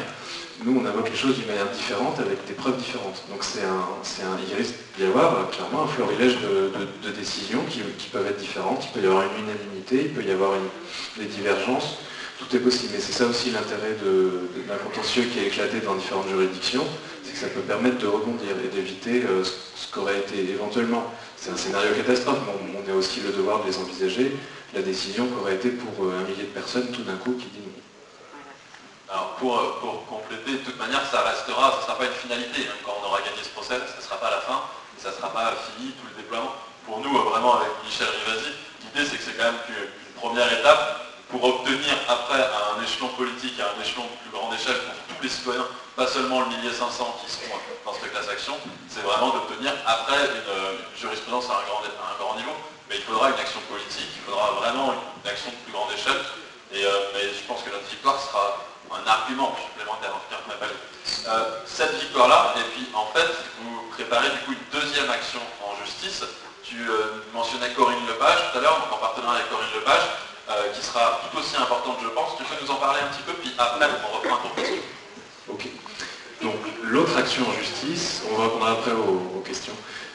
Ça vous concerne pas directement, sauf si vous êtes membre d'une association. C'est une action qui va concerner les maires qui nous disent de plus en plus, je n'en peux plus parce que j'ai un discours d'Enedis qui dit certaines choses, j'ai des citoyens qui me questionnent et je vois que si je prends un arrêté, ça se passe pas très bien. Il n'y a pas beaucoup d'arrêts aujourd'hui qui tranchent la question des arrêtés du maire au fond, mais sur les procédures d'urgence devant un autre ordre juridictionnel qui est celui des tribunaux administratifs, pour les maires qui ont pris un arrêté général qui dit j'interdis totalement Linky sur la commune, à part un maire qui lui a réussi à sauver son arrêté pour des questions de procédure, les autres maires qui ont été attaqués, parce que la majorité n'ont pas été attaqués, n'ont pas sauvé leur arrêté, ceci dit pour des questions de procédure aussi. Donc aujourd'hui on ne sait pas, mais on voit que le contentieux des maires n'a pas très bien démarré. L'idée de cette procédure concernant donc les maires et les associations, c'est une procédure d'intérêt général qui va plus dans le sens effectivement d'un déploiement, d'une interruption, d'une suspension du déploiement d'un point de vue général. Ceci dit, c'est une action qui suit un calendrier un petit peu plus long, parce que là on va directement au fond, et on regroupe tous les élus, donc communes, maires, etc., devant un seul et même tribunal, on les fédère, c'est la même idée. En l'occurrence, le tribunal administratif de Paris, puisque je vous disais tout à l'heure que les personnes qui vont devoir avoir à répondre et à prendre leurs responsabilités, ce sont les ministres de la transition énergétique, de la transition écologique et solidaire, et Nicolas Hulot, et donc la ministre de la Solidarité, des Solidarités et de la Santé, Agnès Buzyn. Ces personnes-là vont recevoir d'ici 2 semaines une lettre qui leur dit voilà, l'ANSES a dit qu'il y a un souci sur ces fréquences, elle le disait clairement en 2009, elle le dit un petit peu moins clairement aujourd'hui, mais de façon tout à fait nette, le principe de précaution n'est pas respecté. Et on vous demande d'une part, dans l'attente, de suspendre de façon générale le déploiement des compteurs Linky, et d'autre part, le courant porteur en ligne aussi évidemment, et de déclencher les études sanitaires que demandait l'ANSES. L'ANSES disait il faut des études pour savoir, et aujourd'hui on ne sait pas. C'est pas telle association militante qui le dit, c'est l'ANSES. Donc c'est tout à fait opposable d'un point de vue étatique. Et l'idée c'est que, contrairement aux questions parlementaires, s'ils ne répondent pas, il se passe quelque chose. Parce qu'au bout de 2 mois de silence, juridiquement ça vaut décision implicite de rejet, et cette décision implicite de rejet, si elle arrive, peut être attaquée devant le tribunal. Et c'est là que Corinne Lepage notamment va demander l'application du principe de précaution. Et donc ça c'est une grande action qui va être lancée pour les maires donc dans toute la France, et dans l'objectif je disais tout à l'heure, de les réunir, qu'ils ne soient pas tout seuls face à Enedis, mais qu'ils puissent effectivement se fédérer et demander de façon vraiment, là, du coup, dans l'intérêt général, cette cessation du déploiement, cette suspension des cours emportés en ligne et la mise en place des études qui sont finalement demandées par des instances officielles. Eh ben, merci. Nous, en tout cas, avec Michel Rivasi, c'était quelque chose qu'on souhaitait dès le début. Dès le moment où il y a eu la publication du rapport de la Cour des comptes, justement en parlant du côté économique, parce que c'est vrai qu'on a très peu abordé le désastre économique, et le fait que ce soit vraiment nous qui allons le payer, et ce qui a été prouvé dans le rapport de la Cour des comptes, c'est vrai que c'est la première chose qu'on a demandé, c'était tout simplement qu'il y ait un moratoire, parce que la Cour des comptes demandait à l'État, demandait justement à la CRE, Commission de régulation de l'énergie, leur demandait de revoir toutes les conditions également de rémunération, les conditions financières d'Enedis, parce qu'Enedis, en réalité, c'est même pas qu'il ne paye pas le déploiement, c'est qu'en fait, il va se faire des sous sur notre dos à travers le déploiement. Donc ça, c'est ce qu'a prouvé la Cour des comptes, et c'est vraiment ce qu'on demandait, c'était la question de ce moratoire. Sur la thématique santé, je sais que Michel, on va déjeuner lundi prochain avec le directeur général de l'ANSES, Roger Jeunet, pour justement lui mettre la pression sur toute cette question de protocole, toutes les questions de santé, et on rejoint en tout cas complètement cette procédure en justice. Je pense, sans pour autant, on n'a pas encore décidé au sein de l'association, je pense que l'association rejoindra également cette procédure-là. Je voulais poser une question. Oui.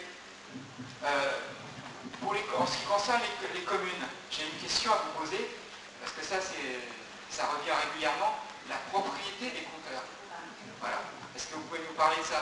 Parce que pour moi, les maires sont propriétaires des compteurs. Mais Enedis dit les maires, sous l'influence de l'Association des maires de France et des rapports qu'ils ont reçus, effectivement, ils votent en touche. Voilà.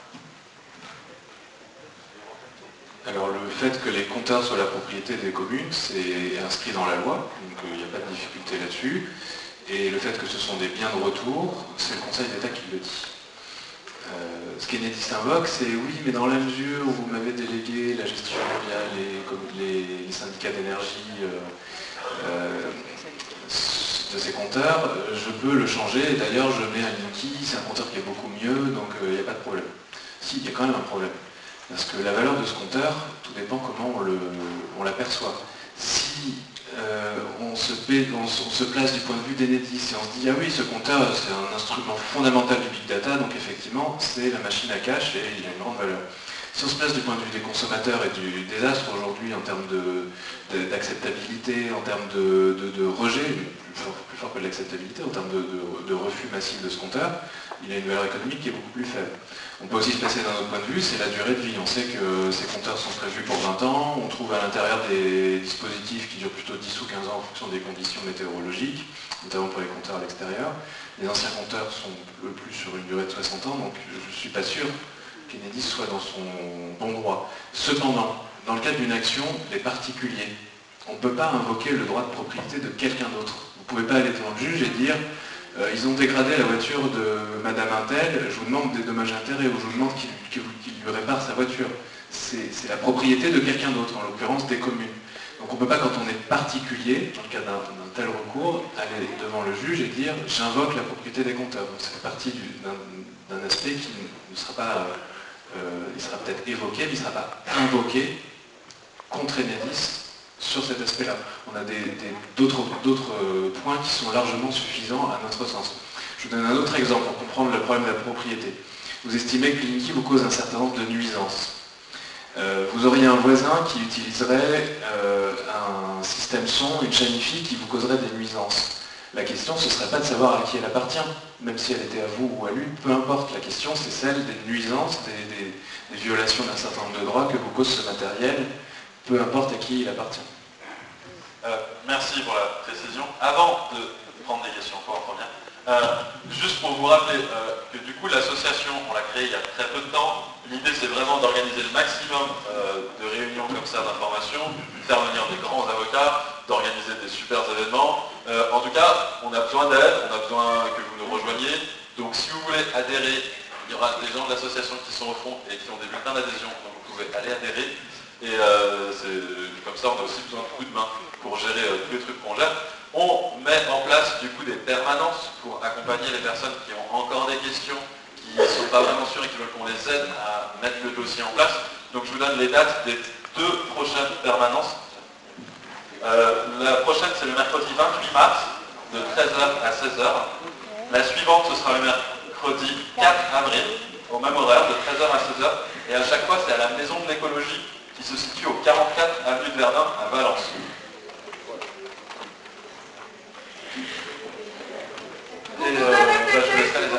Alors, je répète les permanences, le mercredi 28 mars et le mercredi 4 avril, de 13h à 16h à chaque fois, au 44 avenue de Verdun, à Valence. Et voilà, c'est pour s'inscrire à ça. Si vous n'avez pas besoin de nous, vous pouvez le faire vous-même. On a besoin encore d'une vingtaine de personnes. On va faire du coup une dernière série de questions. On a encore une bonne demi-heure devant nous. Et après, je laisserai le collectif peut-être annoncer les prochaines dates de réunion d'information. Mais on fait déjà quelques questions. Bonsoir. J'aurais 2 questions de droit à poser, mais qui ne concernent pas l'action en justice. Là, c'est d'une manière plus générale. J'ai entendu dire qu'il y a un maire qui avait pris un arrêté disant qu'il fallait respecter les refus des personnes qui refusaient le Linky, et que sous la pression du préfet, il a dû retirer son arrêté. Donc je voulais savoir quel est le pouvoir du préfet par rapport à un maire. Alors le préfet représente l'exécutif et le maire représente quand même les élus. Dans ces cas-là, qu'est-ce qui se passe? Voilà, ça c'est ma première question. Enfin, voilà, est-ce que le préfet a le droit de faire pression sur un maire dans ce sens-là? Ça c'est la première question. Et puis l'autre question, c'est par rapport au compteur. Alors, Enedis le dit, mais je crois que Nicolas Hulot aussi l'a dit. C'est-à-dire les personnes qui ont le compteur à l'intérieur ont le droit de refuser, et celles qui ont le compteur à l'extérieur n'ont pas le droit de refuser l'installation du Linky. Alors comme le disait Michel Rivasi une soirée, là, c'est qu'il y a une différence de traitement entre...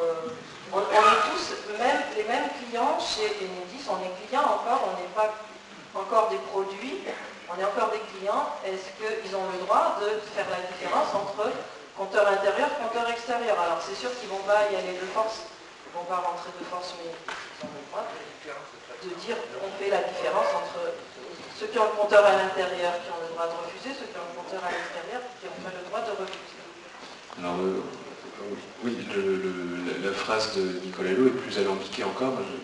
Il parle de possibilité de refuser, notamment pour ceux qui ont un compteur non accessible depuis la voie publique. Donc il essaie, effectivement, il est coincé sur ce problème de catégories différentes de citoyens, ceux qui auraient le compteur à l'extérieur, ceux qui auraient le compteur à l'intérieur. Donc, à notre sens, juridiquement, il n'y en a absolument aucune. Donc, cependant, il faut quand même noter que même quand on a le compteur à l'intérieur et qu'on réussit à empêcher la pause forcée, parce qu'on n'a pas encore de retour de fracture de porte d'entrée vraiment dans la partie la plus stricte du domicile, ils mettent dans votre circuit électrique les courants porteurs en ligne. Donc ça dépend si vous êtes attaché à la question santé ou pas. Mais dans tous les cas, ce que oublie de dire Nicolas Hulot, c'est qu'on peut refuser peut-être Linky, notamment quand il est pas sur la voie publique d'un point de vue pragmatique, mais les courants porteurs en ligne, il les offre à tout le monde. Sur les préfets, après c'est le jeu c'est la douce pression du risque du procès. Le préfet il dit au maire, mais moi je ne veux pas vous attaquer, donc si vous le retirez, je vais éviter de vous attaquer. D'ailleurs on n'attaque pas le maire, on attaque l'arrêté. Si vous le retirez, monsieur le maire, ça se passera très bien. Sinon, effectivement, vous allez au tribunal et vous allez engager des frais d'avocat et en plus, ça se passe plutôt pas très bien pour ceux qui ont pris un arrêté. Je suppose que c'est autour de ça. Mais ça, c'est la même chose que vous allez faire avec Enedis. Nous, on va les assigner. On va dire, maintenant, si vous ne respectez pas le refus, vous êtes devant le juge. Voilà. Ça fait partie Vous avez le droit de mettre une pression quand elle vise à la mise en place de procédés légaux derrière.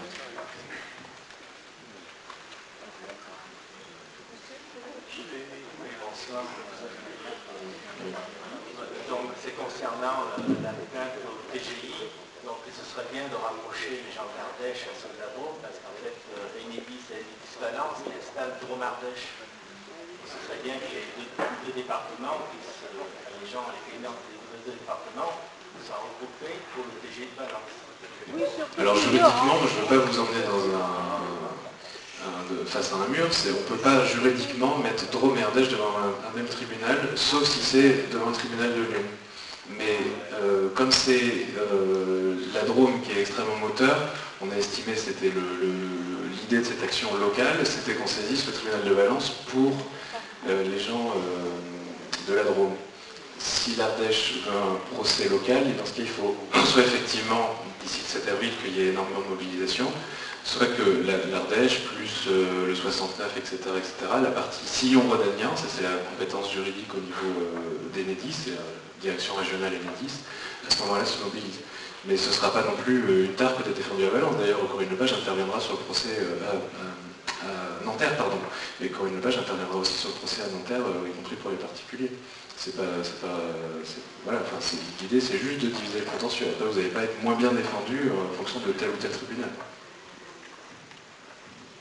Alors, il y a aussi la situation des immeubles, avec les compteurs qui sont sur le palier.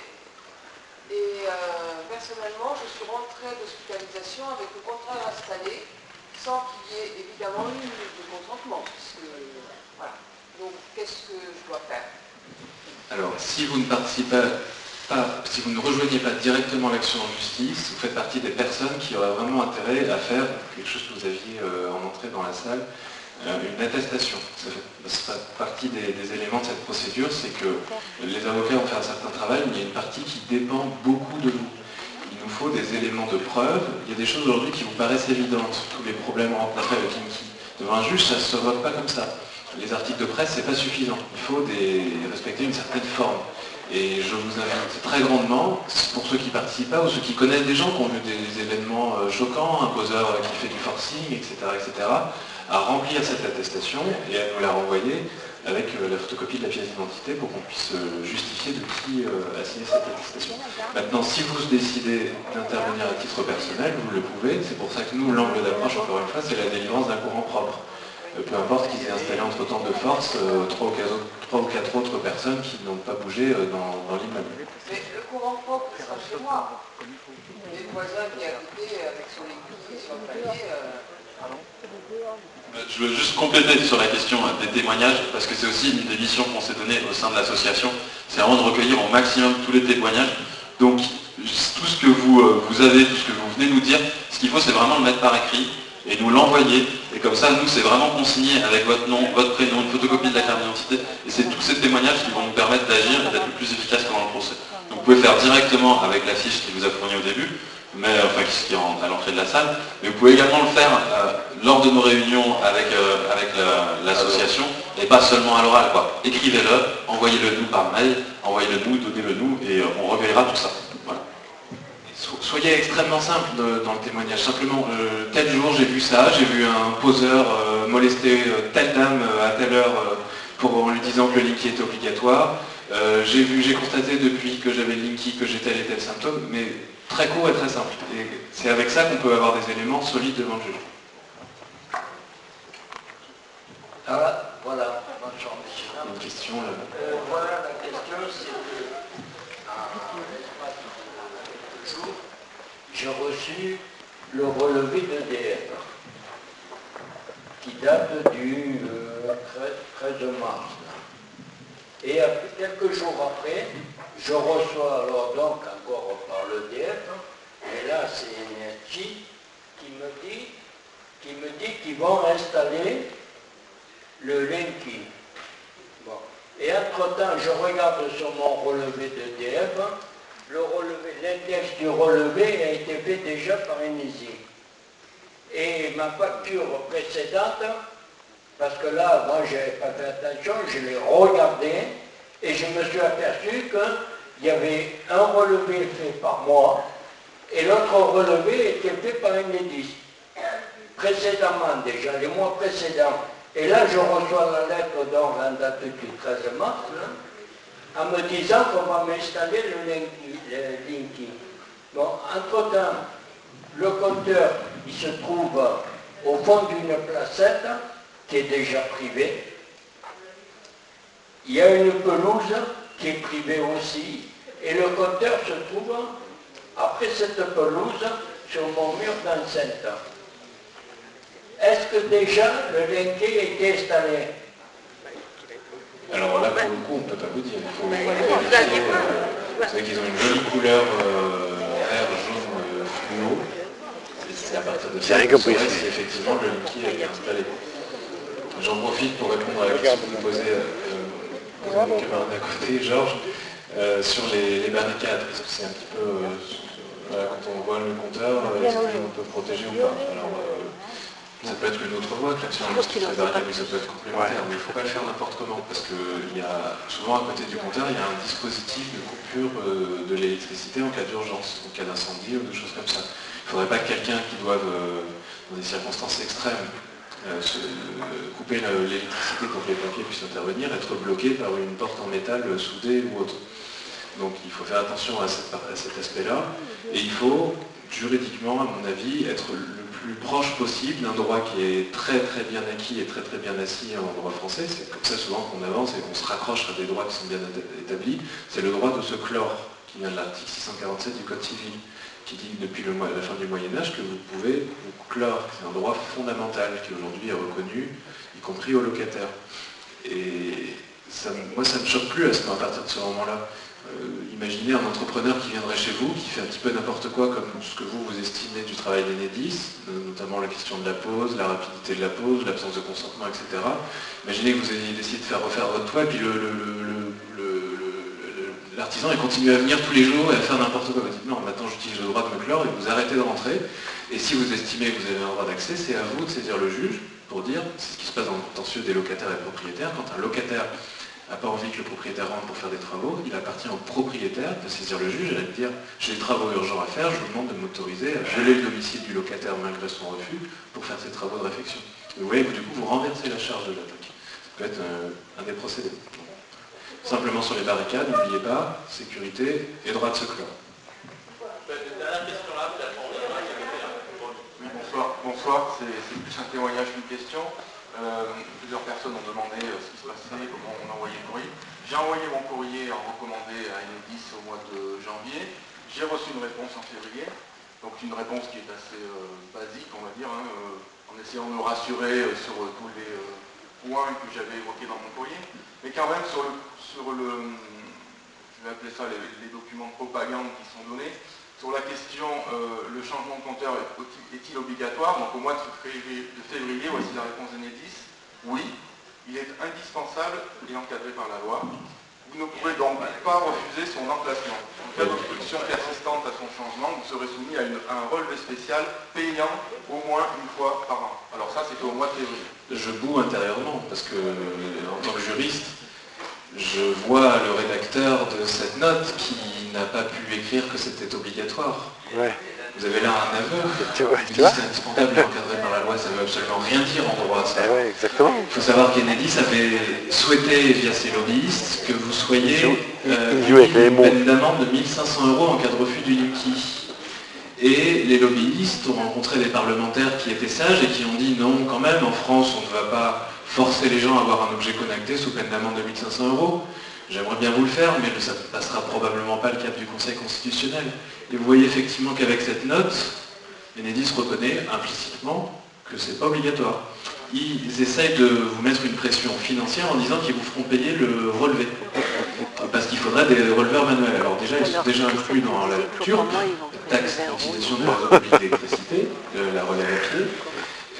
Donc il faudra qu'il nous explique comment est-ce qu'on le facture 2 fois. Et en plus, il faut savoir que cette décision de facturer la relève à pied a été fondée sur une décision de la CRE qu'on évoquait tout à l'heure, Commission de régulation de l'énergie, qui disait d'accord, vous pouvez y aller parce que de toute façon il va y avoir très peu de refus et donc les releveurs à pied sont obligés de faire beaucoup de kilomètres avec leur voiture pour relever quelques compteurs. Ça ne tient plus puisqu'on sait que le refus est massif et que donc ces releveurs à pied n'auront pas beaucoup de kilomètres à faire pour relever un certain nombre de compteurs. Ils feront une relève allégée, mais il n'y aura pas autant de difficultés. Donc à mon sens, cette lettre, elle est très révélatrice et ça fera partie des éléments qui seront exposés au juge. De toute façon, pour ce qui est du relevé du compteur, il faudra qu'il vienne relever le gaz. Donc sur le compteur de gaz, donc je vais venir. Alors c'est une société différente le gaz et c'est un autre problème et ils vont aussi essayer de poser des compteurs communicants à gaz.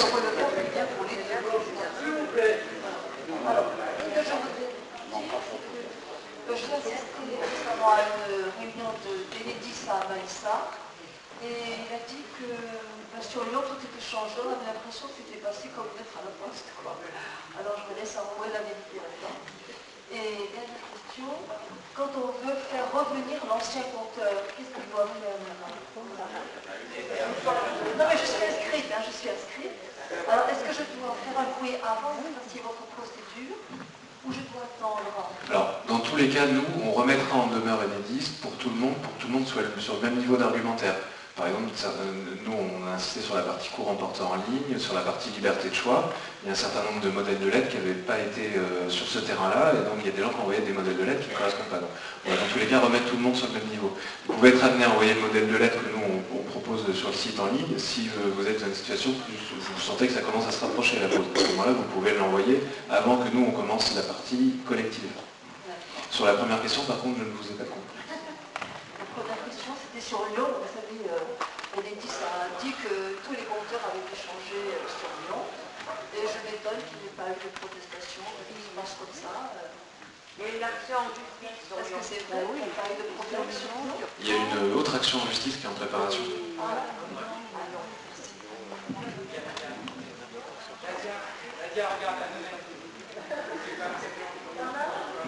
Peut-être qu'on clora les questions et vous pourrez venir me voir si vous avez des questions individuelles le temps qu'on termine. Alors je vais être très rapide avec deux questions. Quand on a deux compteurs, on fait deux dossiers. Oui. Oui, et compteur professionnel, on a une facture. Oui, ça va être deux inscriptions séparées. C'est la partie professionnelle et une inscription en tant que personne physique. Deuxième chose, c'est pas une question, parce que à la limite, ça pourrait se transformer en question, une remarque concernant la réaction des préfets. Une petite commune en Ardèche, dans la région de vacances, avait délibéré, arrêté le conseil municipal, le parc définitif sur le territoire de la commune. Réponse du préfet, si vous ne retirez pas votre délibération, 5 000 € d'amende. Est-ce que c'est légal? Est-ce qu'on peut faire le droit? Non, je pense qu'il visait plutôt le risque en cas de frais d'avocat ou chose comme ça. Ah ben 5 000 € d'amende. Non, ça ne tient pas très. Voilà, moi je pourrais lui dire. Merci. S'il vous plaît. À Nonay, on vient de créer un collectif.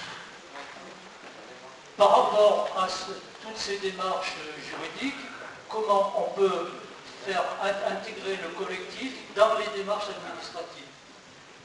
Alors juridiquement, on reste quand même mandaté par chaque client. C'est chaque client qui décide de désigner un avocat. Donc le collectif, il peut faire un rôle d'explication, d'accompagnement, un rôle de pédagogie, de sensibilisation, voire même d'aider les personnes à s'inscrire, mais c'est bien la personne qui doit s'inscrire individuellement. Par contre, on a envisagé d'interdire à l'agglo, à Nonay-Agglo. Est-ce que ça vous paraît intéressant ou est-ce qu'il faut abandonner ça? Je me permets de répondre à cette question au nom de l'association qu'on a faite ici, parce que c'est vrai que nous, on ne pouvait pas l'association en tant que telle porter plainte, donc on a vraiment fait en sorte qu'il y ait le plus de personnes qui participent, d'accompagner les gens, et en fait c'est notre boulot plutôt de faire le lien entre les particuliers et les avocats, et on essaie de faire le lien entre les deux. Je pense qu'au titre d'association, parce que du coup on s'est constitué, on a un titre un peu juridique, du coup, on participera sûrement à l'autre action en justice, mais là, ça sera vraiment l'association à son titre propre, en personne morale, qui le fera. Sur la question du conseil d'agglomération, ça me permet de rebondir, parce que nous, on le fait justement au niveau local. C'est le cas, le prochain conseil communautaire d'agglomération, ce sera le 5 avril, et justement, Michel Rivasi présentera un vœu sur les compteurs Linky, un vœu un peu simple qui dit en gros deux choses. On veut que tous les maires se saisissent du débat et fassent des réunions d'information contradictoires, pas que des réunions Enedis, mais des réunions aussi des collectifs, comme l'a très bien fait notre maire ici à Étoile, mais on veut que tous les maires de l'agglomération le fassent. Et la deuxième chose, c'est que c'est un vœu, donc on demande que le conseil communautaire demande à Enedis de respecter le refus des personnes, même si on sait qu'en soi, ça ne va pas être respecté. Et bien c'est malgré tout, c'est une démarche politique en soi de demander. Et on considère que c'est important, c'est aussi de la sensibilisation. Et c'est une très bonne idée d'aller dans l'agglomération parce que nous, en tout cas, je sais que sur l'agglo ici, à Valence-Romand-Agglo, c'est entre 50 et 60 communes, je ne sais plus combien de maires sont concernés, mais c'est énorme. C'est vraiment, à mon avis, une bonne chose à faire. Et n'hésitez pas à venir nous demander du coup l'association. On a également des modèles de vœux, des modèles de lettres, des modèles de courrier, etc. On pourra vous signer. Voilà, là-dessus. Donc on vous invite donc le 5 avril donc à venir et à soutenir Michèle Rivasi lorsqu'elle va formuler ses vœux. Donc c'est important aussi à Chaltuzon, le Gouvet, le 5 avril, et on pourra vous redonner, c'est 18h, mais on pourra vous diffuser, on vous enverra l'info par mail. On prend peut-être encore une ou deux questions. Et on termine, alors dernier monsieur. Oui, bonjour, je suis Valentin et je m'étonne qu'il n'y ait aucune question censément technique concernant la puissance souscrite. J'ai lu sur le journal, dans le courrier du Dauphiné libéré, le courrier des lecteurs, qu'une personne qui bénéficie, enfin qui avait un abonnement EJP, comme nous-mêmes, n'avait plus de relais des impulsions. Ça avait été détruit par la suite de l'installation des Linky. Alors, est-ce que, en ce qui concerne les puissances souscrites, le type de contrat ou autres, qui ne sont pas toujours dans l'intérêt d'EDF, parce que c'était des contrats qui étaient relativement avantageux, qu'est-ce qui maintient, qu'est-ce qui assure le client qu'il pourra bénéficier des mêmes tarifs quand on aura changé le compteur, et qu'il n'y aura pas, par contre, des fluctuations de puissance, il aura la surprise de découvrir sur sa facture. Est-ce que vous pouvez répondre sur ces parties? Je posais la question à Enedis, mais je crois savoir qu'il s'engage à ne pas changer ça du fait de l'installation de Linky, et que comme Linky de toute façon il permet de faire des milliers de choses, il permet d'intégrer aussi ce système-là et cette information. Cependant, évidemment, à terme, l'objectif c'est d'amener tout le monde vers plus de consommation dans les heures creuses et moins de consommation là où Enedis se retrouve contraint d'acheter du courant à l'étranger ou d'avoir des problèmes de section de câble ou autre.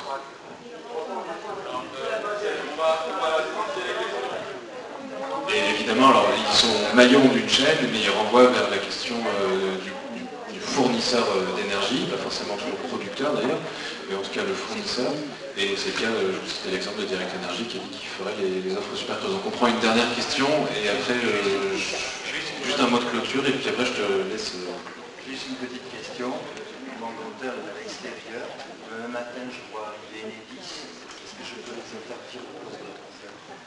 Alors il faut y aller mollo. Vous êtes costaud, alors peut-être que... je vous dis ça parce qu'il y a eu une affaire à La Rochelle au tribunal de police où effectivement c'était un pompier à la retraite qui devait faire près de 2 mètres de haut et le petit poseur est arrivé en violation du refus de la personne et a commencé à cisailler du coup une barricade. Le monsieur pompier à la retraite l'a ramené au bord de la limite de sa propriété et monsieur le poseur s'est plaint d'une échymose, donc une petite échymose, et a porté plainte. Et il y a donc eu une affaire jugée par le tribunal de police de La Rochelle. Le tribunal de police de La Rochelle a estimé que le monsieur pompier à la retraite qui refusait Linky était bien fondé, ce qui est assez exceptionnel, et qu'il avait agi dans le cadre de la légitime défense des biens. C'est une décision peut-être de petite juridiction, mais extrêmement forte dans sa signification. Ça veut dire qu'effectivement, le tribunal a estimé que non seulement la personne était fondée à refuser, mais à reconduire manu militari la personne à... voilà. Maintenant, je vous encourage évidemment pas à faire de riposte qui ne serait pas strictement proportionnée, et surtout à ne pas créer de risque quand le poseur a réussi par telle ou telle fourberie à commencer à opposer. Là, il est dans une situation électrique dangereuse, il ne faut pas faire n'importe quoi, évidemment.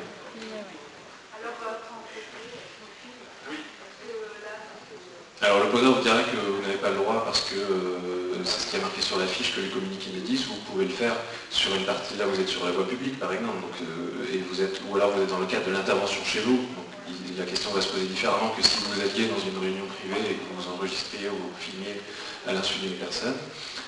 Là vous êtes sur un domaine où on va moins intervenir, là vous êtes sur du presque purement factuel, c'est après que l'avocat peut intervenir pour les questions juridiques qui vont se poser en conséquence. Mais on n'a pas vocation à empêcher physiquement la cause. Nous, ce qu'on veut, c'est une décision du juge qui contraigne Enedis. Voilà. On n'organise pas de milice ou de choses comme ça. Voilà. Ceci dit, un mot pour conclure. Donc, pour ma part, ce qu'on voit dans cette affaire, c'est qu'il y a des sociétés qui ont des intérêts qui sont les leurs et qui sont très bien défendus par tout un système de lobbying extrêmement fort, et que tout ce système, il ne tient que parce qu'il y a des voies de recours qui sont ouvertes, qu'ils soient politiques ou juridiques. Et ce dont profite l'adversaire de façon peut-être disproportionnée depuis longtemps, par exemple sur la question des champs électromagnétiques, parce que Enedis, c'est un des principaux générateurs de champs électromagnétiques en France. Qu'ont-ils fait alors qu'il y en a 50 ans de recherche pour montrer que les champs électromagnétiques sont dangereux ou pas? On n'a toujours pas de réponse, il n'y a toujours pas de consensus. 50 ans de recherche et les seules réponses qu'on a, c'est on ne sait pas, il faut continuer à chercher, etc. Et vous avez aujourd'hui Enedis qui a décidé, alors qu'elle est un des principaux générateurs de ces champs électromagnétiques basse fréquence, d'en rajouter 36 dans vos foyers. 36, clairement, ce faible niveau, mais 36 nouvelles fréquences dans les foyers qui vont parcourir dans les câbles et qu'on mesure à une certaine distance des câbles, donc sur le lit, dans la table à manger, etc. etc. Donc c'est permanent. Et ces gens-là, ils n'ont pas pour objectif vos intérêts. C'est effectivement l'impression qu'on a quand on lit les publicités Niki, mais si vous n'utilisez pas ces voies politiques ou juridiques, c'est simple, vous leur ouvrez un boulevard sur leur projet. Donc, je ne vous dis pas forcément de rejoindre notre action, mais je vous dis que si vous ne vous battez pas, d'un point de vue légal, vous leur ouvrez ce boulevard.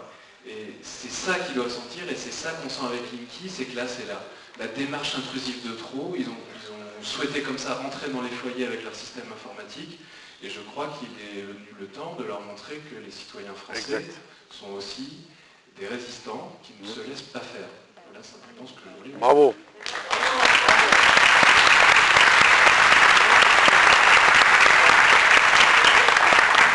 Ça c'est envoyé. On demande souvent, une fois qu'on a souscrit, donc ça dure 10 minutes en gros, ça va très vite, est-ce qu'on envoie, quand est-ce qu'on va envoyer les documents? Là on me l'a posé encore et on me l'a posé encore cet après-midi. D'accord. Alors d'un point de vue très concret, si vous décidez de vous battre avec nous, il y a une procédure